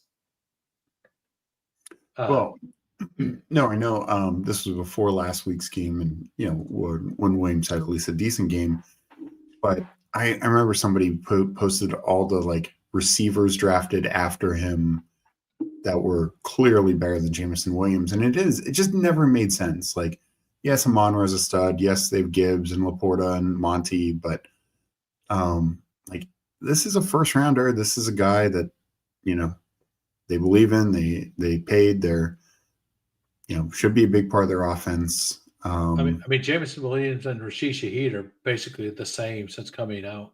Yeah. Like stat wise. So look, I think they could have done whatever they wanted to this game, but they did make Williams a focal point, and he obviously rewarded them with a huge game, as did Gibbs, who had just the absolute monster game, rushing and receiving. Averaging 9.5 yards per carry. Yeah, like this is one of those times where you can remove the 4.43-yard run. Yeah, he's still at 100 and it's yards. 14 for 100. Like, and as I've said before, like you remove that and see like, does it crater the percentage? It's going to hurt it, but like that's still close to 10 yards. Like it's still close to like 9 yards a run, right? Like it comes out to like 8 yards a run or something. Yeah. So, and that, like, if you just remove the one, like if you remove all of the explosives, like, man, like it had to feel, this game made me feel very queasy because I have very, very little Javonte Williams. And Javonte Williams feels like he may be a piece you need in week 17 against the Commanders. Gibbs and Montgomery multiple times was like 8 yards downfield before they got touched. Like even touched. Yeah. Before a defender even came in the frame, really. Like there were times that there wasn't a defender in the frame, like for the first 4 yards. Like it was very bad. Very bad. Yeah. Like, and I know that you've seen all that. Like, like being a fan, you see it even more than the other people, right? Like, yeah. Well, and this is what I said. I said Washington's really struggled with speed and tight ends. I said that all week, and Laporta just wasn't his day. He was 5 for 53 yards. Every time they targeted him, he dusted Washington. He still beat his prop. It wasn't his prop like under like 48 yards or something. Yeah. So he still got his prop. So yeah, it just wasn't good for the dailies and the I basically left everything with a lion. Like if I didn't get one of the lions, I generally just scroll down for JMO. Yeah, I should have done that more. I love Gibbs because I just knew Gibbs was gonna.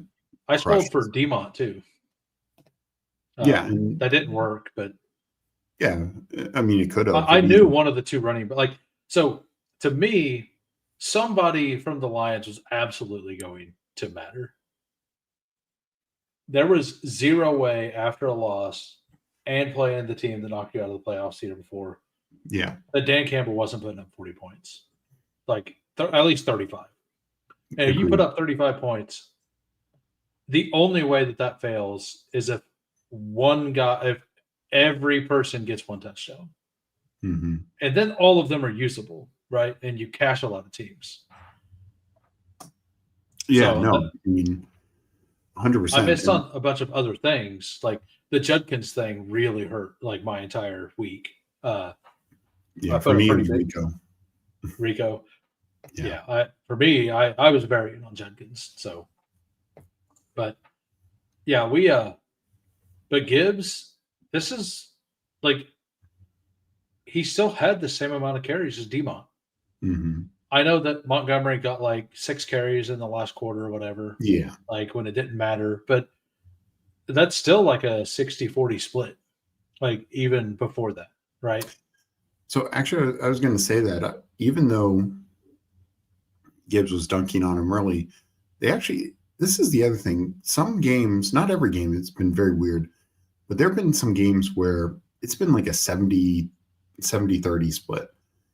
And even before this got out of hand, this was more kind of like a 60-40. And then it became more closer to 50-50 and because they were just running Monty. Vyaki got a carry at the game. Kyle Allen was in there, but no, this Lions team, and maybe Dan Campbell taking over will get them the identity, because we still know they have the firepower, right? They've shown that multiple times this year. And can they be consistent enough? They're definitely going to be a dangerous team in the postseason. And I think now they're kind of wrapping up the division, not totally, but with the Packers taking losses these last couple of weeks. The Packers have felt, we have felt, and we'll get to that. The Packers have felt fraudulent we've said for the last month. And I just don't think the Bears are going to overtake the Lions. So I think the Bears may end up taking the spot from the Packers. I think that's how fraudulent I think the Packers are. Could be. And, from the Washington side, like offensively, honestly, Mariota wasn't that bad. Mariota was fine, but they have no running game. Like you said, they need Brian Robinson. Yeah, they need a big back. Like they traded all that. Like they traded the only big back they had away because they thought they had an explosive guy and a reliable guy, and the reliable guy got hurt. And Eckler was supposed to be the key to allowing JCM to do the explosives. And I bet if you ask them now, they would say that they wish they had Robinson still. Oh, I'm sure. I mean, it's not been pretty. What'd they get? What was the draft pick they got? I want to say a fifth and gave back Robinson and a sixth, something like that. I was thinking of something like that. Yeah. And the fact that Kraft's not there. That's a big thing. And the other thing I want to give from the Commanders, not that I'm making excuses. I knew this was a loss the whole way. But yeah, when Treylon Burks is out there, no number one receiver for the Commanders. No Noah Brown, no Luke McCaffrey. You Treylon freaking Burks as your number one receiver. It's not going to work. It's just not going to work. And then not only that, Robbie Chosen has 4 targets. What are we doing here? And the three targets that weren't caught, he yelled at the ref for a PI. All 3 of them. Yeah. Maybe you're not good. Maybe that's what's going on here. Well, Marion only had 6 incompletes. 3 of them were to Robbie Chosen. So, yeah. He had none to your star receiver, Treylon Burks, though. Yeah. And by the way, that pass to Jalen Lane made an awesome catch. Mm-hmm. That's something at this point in the season, that's what you want to see. You want to see your young players start to develop because the Commanders don't have many young players. It has to feel pretty grim right now. Ben Sinnott getting out there, getting the touchdown, not great for my baseball shares. It's worst case scenario overall for me as well. An Ertz touchdown would have helped a lot. But he got a little funny dance in. You gotta love it. The other thing I want to talk about on the Lions is Dan Campbell takes over play calling, and they go back to something they did last year, and that's use Khalif Raymond a lot. Mm-hmm. They used him in motion a lot. They designed a couple plays for him. They tried to get some explosives out of their pass game to him because he's really good after the catch. Now, and that to me means that Tesla probably is going to be kind of a 0 the rest of the year. That was the interesting thing because Morton during the week said we're going to get Tesla more involved, and then nope, it didn't happen. And then Dan Campbell takes over play calling, and Raymond. That was the line. He was like, "No, not happening." No more Tesla. Sorry. Maybe that is what it was. I don't know. All right, so ready to move on to the night game? I'm ready to forget this game, yes. Yeah, all right. Pittsburgh Steelers and the Los Angeles Chargers. another primetime game and another, like, man, the primetime games were all stinkers. Yeah. All three were absolute stinkers. I hope you're a Cameron Dicker fan. Are you a Cameron Dicker fan? I mean, I'm typically more Boswell than Dicker, so Yeah. Yeah. Oh my goodness. Player of the game was absolutely the guy who kicked. What was it? Did he kick? How many field goals did he kick? Where's that at? Was it just 3? Was it I just think we 3? missed it. Go down slightly.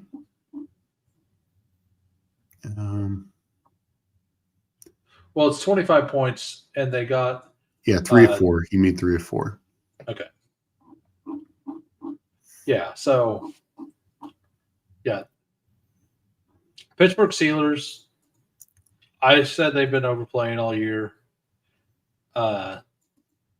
This game, they fell apart. Like, I don't know. Their whole offense, nothing worked. And it's not like the Chargers are a good defense. Like, they're not. They're a fine defense. They're like an average-ish defense. They did the bend but don't break thing decently, like the Steelers, like they always do. But, man, like, I'm so glad to see McConkey, Herbert start to get cooking. Feels really good. Me too. No, I would actually say I think both defenses, while they've had their ups and downs this year, played actually really well in this game. Because we saw like Herbert was under constant pressure. And then the 2 interceptions for Rodgers. The first one was his fault, high throw. Second one, mentioned it earlier, Calvin Austin, who, boy, he struggled today. 7 targets, 2 catches, 14 yards, and he had an interception that was just awful. And then the safety Steelers also had that muff punt. So they had a lot of things going wrong, and they just didn't. It just never looked right. And this is the thing: like, they had that one play early where Rodgers kind of scrambled around. He saw Metcalf breaking deep for the end zone, but he missed him, and then he fell apart. There was no offense. There was a Warren run here or there. A Friday, and it was here, and Metcalf was wide open. Yeah, like, that was a killer. Yeah, because I mean, at halftime, this was kind of like last night's game. At halftime, it felt very like it was what, 6-3 or something like that. And then Herbert really picked it up in the second half. That's a hell of a stat. Aaron now tied for the second most safeties all time, behind Jeff George. Hopefully, it's in shouting distance, and he can break that record. He's going to start in Carolina next year. That's my guess. Sorry, Anthony. It's my apologies for when this happens. But yeah, that's my guess. Aaron Rodgers on the Panthers next year. We're making a way too early call here. Yeah. So, but no, like you said, this was not a good game. I mean, the Chargers ended up with a decent score, but it did not feel that way if you watch this game. No, it didn't. And like, McConkey got there on a huge play, which wasn't even the touchdown, right? Like, no. Like, McConkey and Zay Flowers do this thing where they get like 40 and 50 yarders, but can't score on them. Like, it's consistent. They're both very consistent at doing that. Like, the only difference is McConkey still gets red zone targets. Zay Flowers does not. Yeah, because one of them only targets tight ends in the red zone. One of them targets everybody. Aronde Gatson went out of this game with a little bit of an injury. He's questionable for the week. Hopefully he plays. He's just a fun player. Yeah. Yeah. So, like the Aaron Rodgers, like, I would love nothing more than for the Steelers to fully collapse and not make the playoffs. Number one, because that makes it more likely that my Chiefs make it. Number two, because it's Aaron Rodgers, and it would be nice for the Arthur Smith offense to fully fail. Like you don't think he could be the new Titans coach? Yeah, I mean, why trade for Jonnu Smith? I'm still mad at you. I'm still mad at the Dolphins for trading Jonnu Smith. Well, and then not use him. I mean, he gets 2 targets. Like, what is going on? Like, we knew, like, as soon as he went there, we knew that's what was going to happen, because we knew Darnell Washington was going to get used. Like, I had like 13% Jonnu Smith before that happened. Yeah. He was like another, like basically next year before the trade deadline. Like, basically whenever I hear stuff, I'm going to respect it more. I just didn't think the Dolphins would trade it because it didn't make any sense for them to trade him away. And there's a difference between a team calling about a player and you saying no, because that's what was like, they called about him and like, nah, like, and then the trade ended up happening and it ended up being like basically nothing. Mm-hmm. Like, he was a throw in on a player swap. Yeah. Like, what are you doing? Like, what did he do to get to be a throw in on the Jalen Ramsey, Minkah Fitzpatrick trade? Well, I mean, it really shows just how poorly that Chris Greer, the Dolphins GM, mismanaged the Dolphins cap. Yeah, Pittsburgh getting Cincinnati this week. I hate it, but DK Metcalf feels pretty live this week, and Jalen Warren feels very live.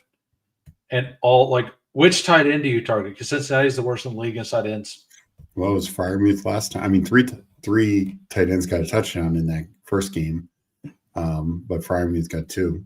So, and I do think he's the most dynamic.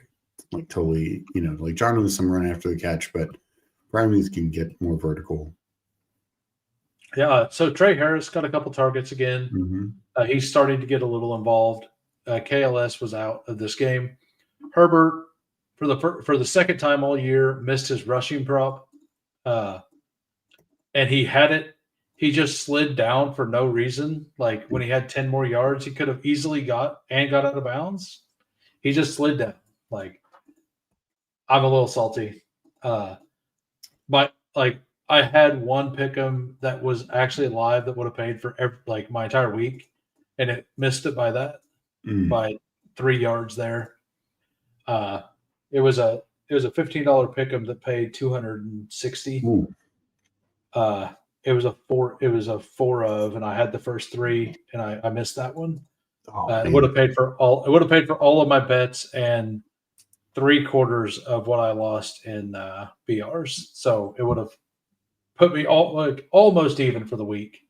So RIP to that. Like, I had 3 of my 5 pick'ems went only one miss.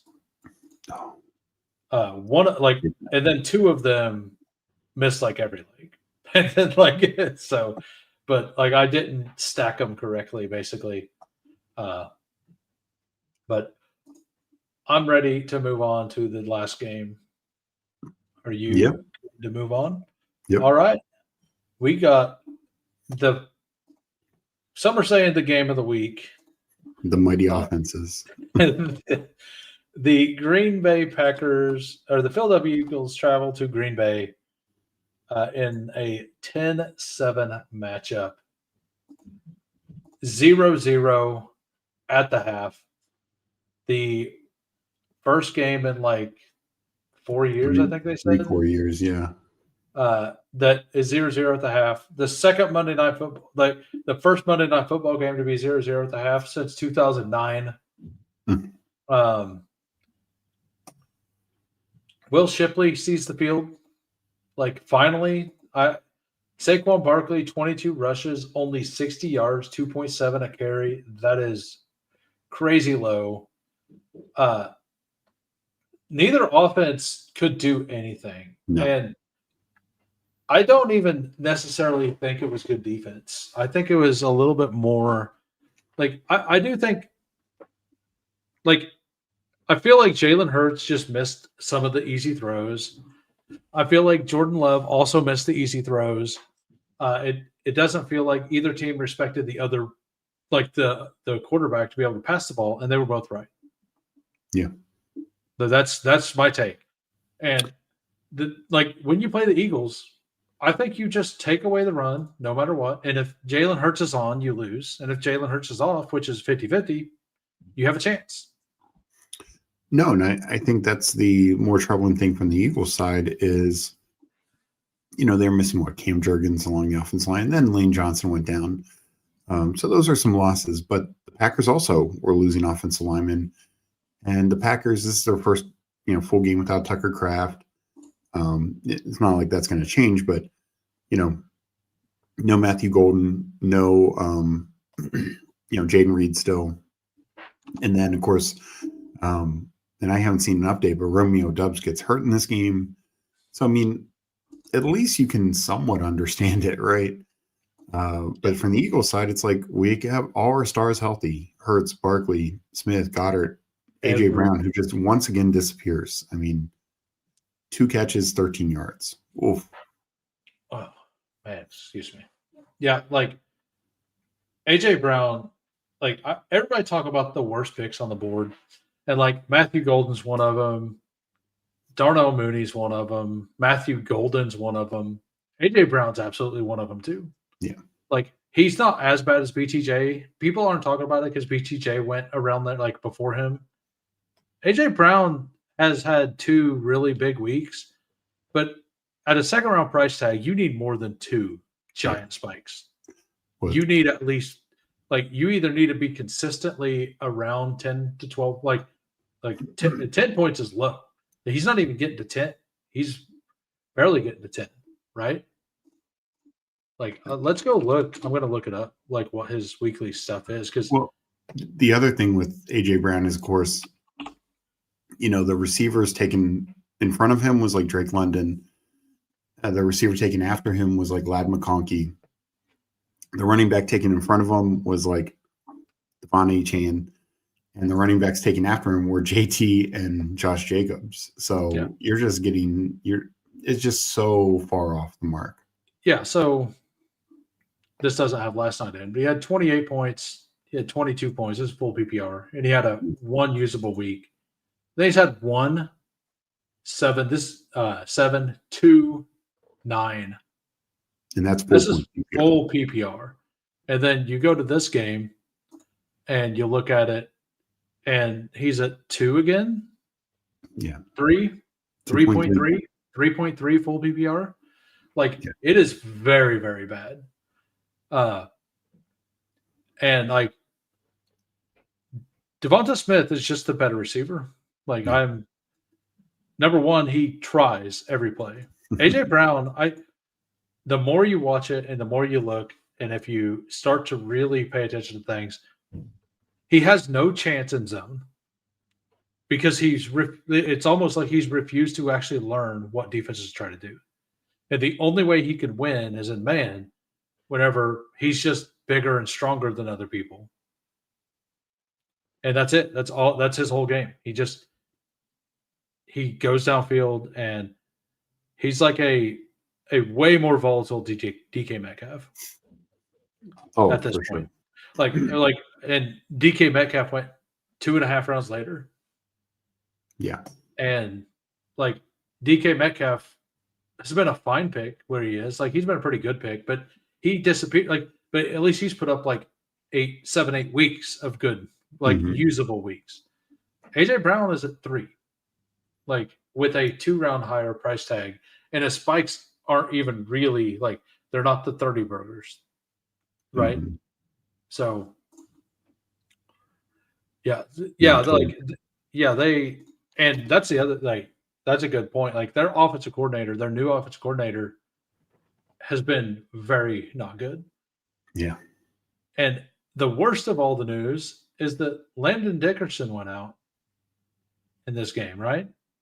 Well, Lane Johnson went out, but he came Lane back Johnson. Lane Johnson. Yeah, not Dickerson. Was it Lane? Yeah. Okay.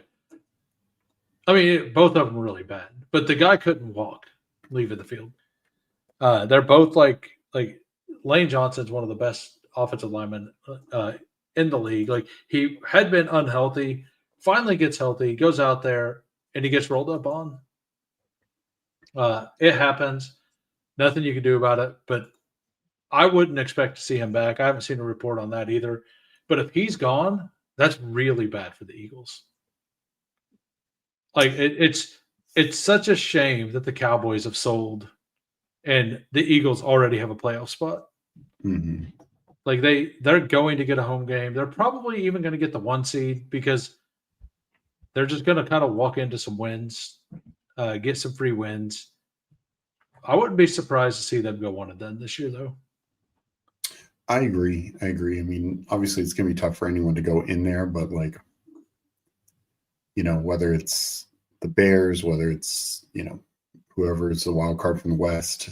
And I don't know if they'll get the 1 seed because I could see the Lions making a run. I could see. I figured he wasn't around. Like, I knew he would comment back. A-Rod with the Panthers, then gets hurt. Bryce still plays would be the move for sure. Yeah. To get Mingo back and Dalton comes and plays. Yeah, there you go. Like, the Rams Seahawks still more likely for the 1 seed. I hope it's one of them too. Yeah. Because I do not want the Eagles to backdoor into a Super Bowl and 2 decent matchups. Like, because if they get the 1 seed, all they need is 2 decent matchups, and it's a lot easier for if every team just says we're stopping Barkley, Jalen Hurts beat us. If you have to do that 3 times, it's way harder than 2, right? And Jalen Hurts definitely misses throws every week and very easy touchdown throws. So I think that there is a way to beat the Eagles. It's just not a guaranteed win if you play that way, because they are the biggest and strongest team in the NFL. There's no doubt about that. That doesn't mean that they're super awesome at doing the things that they're supposed to be doing. Yeah. On to the Packers side, like, this is 3 weeks in a row, like 3 weeks out of the last 4 that I can remember, at least 2. It's been multiple weeks that Micah Parsons, I think it's been 3, has intentionally tripped somebody, and it's only been called once. I'm pretty positive 3 of the last 4 weeks it's happened. I know that it got called on him like 3 weeks ago. I think he tried it again last week. It wasn't called. And then he did it this past week, and it wasn't called. Yeah. No, it was very blatant. That absolutely should have been 15. And that was the play. That was like one of the plays right before Jalen Hurts fumbled the ball, right? I'm trying to remember the sequence, but you're probably right. I think that was on that drive. Yeah. And if Jalen Hurts is closer, the changes the whole play call. And if they get an early touchdown, they probably just steamroll this game. Because for everything the Eagles do, they are absolutely a momentum team. If they get momentum early, they absolutely pile it on, and they get, like, everything changes for them. Yeah. Offense and defense. But their defense didn't even have to play good because Jordan Love was the opposing quarterback. I am not a Jordan Love fan. Every year I hear some people talk about how good Jordan Love is at throwing the ball. Every year I'm like, I guess he's good, and I kind of get talked into it, and then I get disappointed. He has really good games when he's allowed to just stand in the pocket for more than 3 seconds and throw the ball way downfield. If he's not allowed to do that, he's really bad at the game. Yeah, no, I think Love. He's better than Bryce Young, but I'm trying. He's better than Kyler Murray to compare him to. He's like not like I would say Kirk Cousins at his peak is a better quarterback. Like for the people our age, Chad Pennington. Yeah, I mean, I'd probably say Pennington's probably better, but Pennington was more accurate. Love has a good arm. The problem is I think this is true. When he gets under pressure, he does not do well. And then here, like I mentioned, I think Love is also, he needs some real talent around him. And now, again, no Reed, no Kraft, no Golden. Dubs gets banged up in this game. Like, it is not good. No, like, we're going to get to the best ball finals, and it's going to be Christian Watson, Jaden Reed. And nobody's going to have either one of them because all the Jaden Reed teams died because he's been hurt the whole season. And Christian Watson wasn't drafted by people who thought they knew what they were doing. So on DK, Christian Watson was drafted in a bunch of drafts. I know. I thought that was so crazy. Yeah. I mean, we got the rumor that he may play after week 5. I ignored it. I'm like, I don't believe that at all. He got hurt week 17 last year. It was an ACL. Yep. Right? It's not like it was Rashee Rice. It was week 3. Mm-hmm. Exactly. And that wasn't even an ACL. It was a PCL, which is a completely different injury to recover from. Yeah. And like Diggs, like he was supposed to be ready, but not 100% week 1. And his was week 4, 5. I will say I did. And I don't think he was hurt, on that, but in fact, I know he wasn't, but like, why is Romeo Doubs out there returning punts? You have no injury, you have no receiver depth, and you have your most reliable receiver out there returning punts. I don't get it.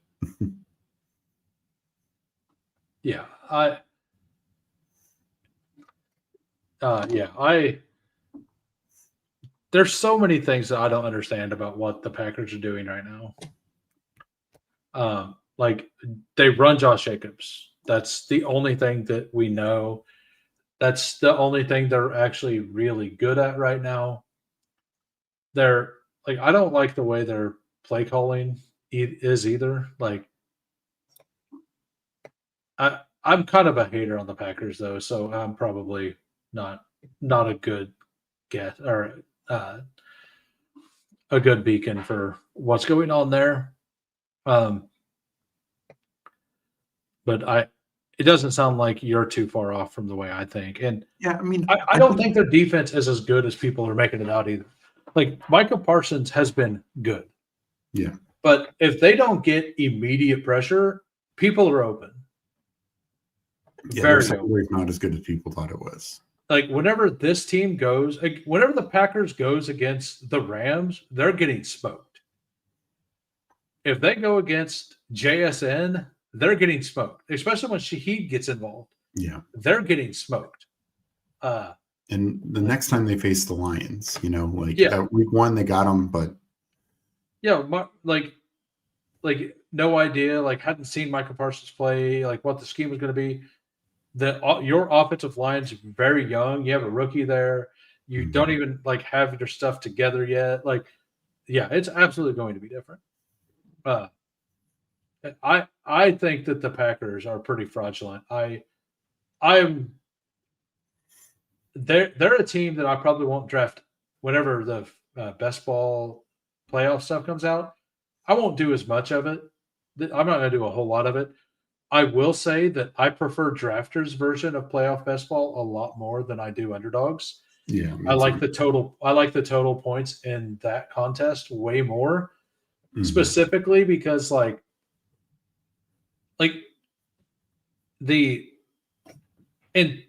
season long, like marathon stuff, I do like the playoff structure stuff a lot more and the randomness. But whenever like playoff best ball is like 90% public.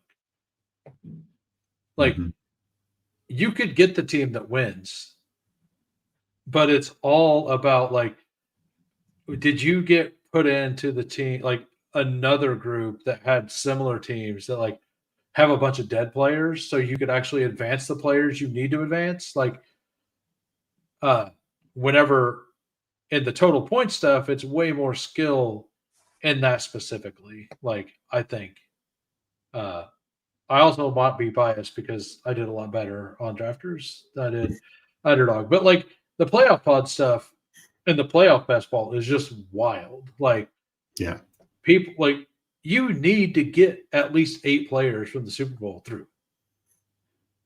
And the only way to do that, if one of those teams fails, is to get in a pod that had a lot of that team so you can get through the players that you have, right?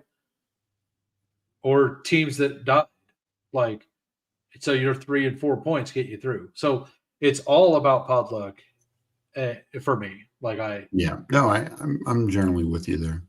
Yeah, and I think it's a big difference between total, like, full season best ball and just the playoff best ball, because like in the full season best ball, like, pod luck does matter. It is very important, but it's not everything. Like, you're not required to get 5 members of one team through to the playoffs to have a chance to win the money, right? So I'm boycotting playoff best ball, dude. Like, I'm thinking about I'm going to do a lot less to this. I'm going to start doing a lot less over on Underdog because all the good contests are gone. Like, they've removed the cover 4. They took the victory formation, made it $30 and changed it to 20 total payout. They upped the other single entry, the $5 one. It's now a $10 one. Yeah. Like, the Wildcat, like, I like it, but I like the hurry up way more. I might just max the hurry up, do like 10 Wildcats, and call it good. The Engage 8's gone. Yeah, I don't know why they got rid of that kind of stuff. Like, so the cover 4's gone, the Engage 8's gone. They changed the victory formation. They changed that. Those are the contests I like. Those are the contests I want. The Badge Bros Brawl needs to go. Like, I know that they have it for a reason because it gets sponsored by their show. Like, I just don't think, like, all these other contests are better contests. Like, the Engage 8's better. The cover 4 is better. So the Badge Bros Brawl was only like 44% filled with like an hour to go. It ended at like 88% because everybody, like, just, I don't know who it was, but there were some people out there just spamming like auto entries because it went up 40% in an hour. It's a decently sized contest too, right? Yeah. I don't know. Let's go look. Since we're talking about it, let's look. Then I'll let you go. My results were really bad last week. I got like 30% back or something. Yeah, no, I didn't do well because of Judkins. Like, I did 2 of them because it was overlaying. I was actually top 10 at one point. So it got to 86%, and it was like 46% whenever I did my 2 entries with like 45 minutes to go. Jeez. There's 2,200 entrants there. So they got 1,000 entries in that last hour. That's crazy. To get it to 86%. People obviously they didn't cover the rake, so they lost money on it as well. And the only reason it got even close is because of that. This contest needs to go or go down to like 1,000 people, which makes it like a 500 prize pool. Like, it's just not a contest people want. And if you look, I bet if they look at that contest, what's the max? It's like a 50 max. I think so. So if you remove the people who maxed in the last hour or who did all that, like, because I bet there's a bunch of people who did like 20, 25 drafts in that last hour, right?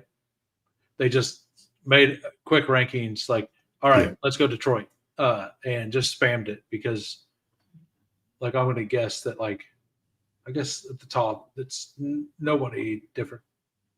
Is that Candles? Oh, no, that guy. So that's the guy who got first, too. So I'm going to guess that they just put in some rankings and No, they didn't even put it in rankings. It doesn't look like. I guess Dart wouldn't have got drafted. So, but maybe they put it in rankings, maybe not. But like, if this shows up this week, I'll be very upset, and I will probably boycott for the most part a lot of the underdog contests. Oh, I wasn't showing it. I was going to say. Yeah, I wasn't showing it. So yeah, it's 50 max, 86%. Well, Yeah. So all of that, like what I just said, you could look at this and kind of go back if you wanted to and think about it. But like some of the other contests were like the Engage 8, I don't think it filled either. No, it filled. And then the extra point, they changed it. Did it fill? Yeah, it didn't even fill. They changed it. They make it $10. What? Why? yeah. So, but anyway, time to go. I'll talk to you about the Big Draft Energy thing right after this. Let everybody know where to find you. I'm sure most people here know. Right now, I think Spread and Tyler are on Fanspeak Network, on YouTube. And tomorrow night, DJ and Dads will have their show at, I believe, 9:30. Meg and I will be at Thursday afternoon at 5 before the Thursday night game. And then Friday will be 2 shows, Prop Party, probably at 4, and then DJ and Dads again at 9:30. Very nice. Yeah, and that is it for me. I have all of Steve's information in the bottom. If you're watching this for the first time, please like and subscribe. We go over a lot. Hopefully it helps people. Take care, everybody. I will be back on tomorrow, my normal time, 4 p.m. Central. I believe I will be doing some fourth quarter stuff. I like the fourth quarter. I think I'm going to get more into that than the dailies this week, mostly because I'm upset about the cover 4 and the Engage 8. Maybe the Engage 8, I do think. I think it came out like a day or two later last week. Maybe that happens. Maybe I don't boycott as much. But I will see everybody later. Peace.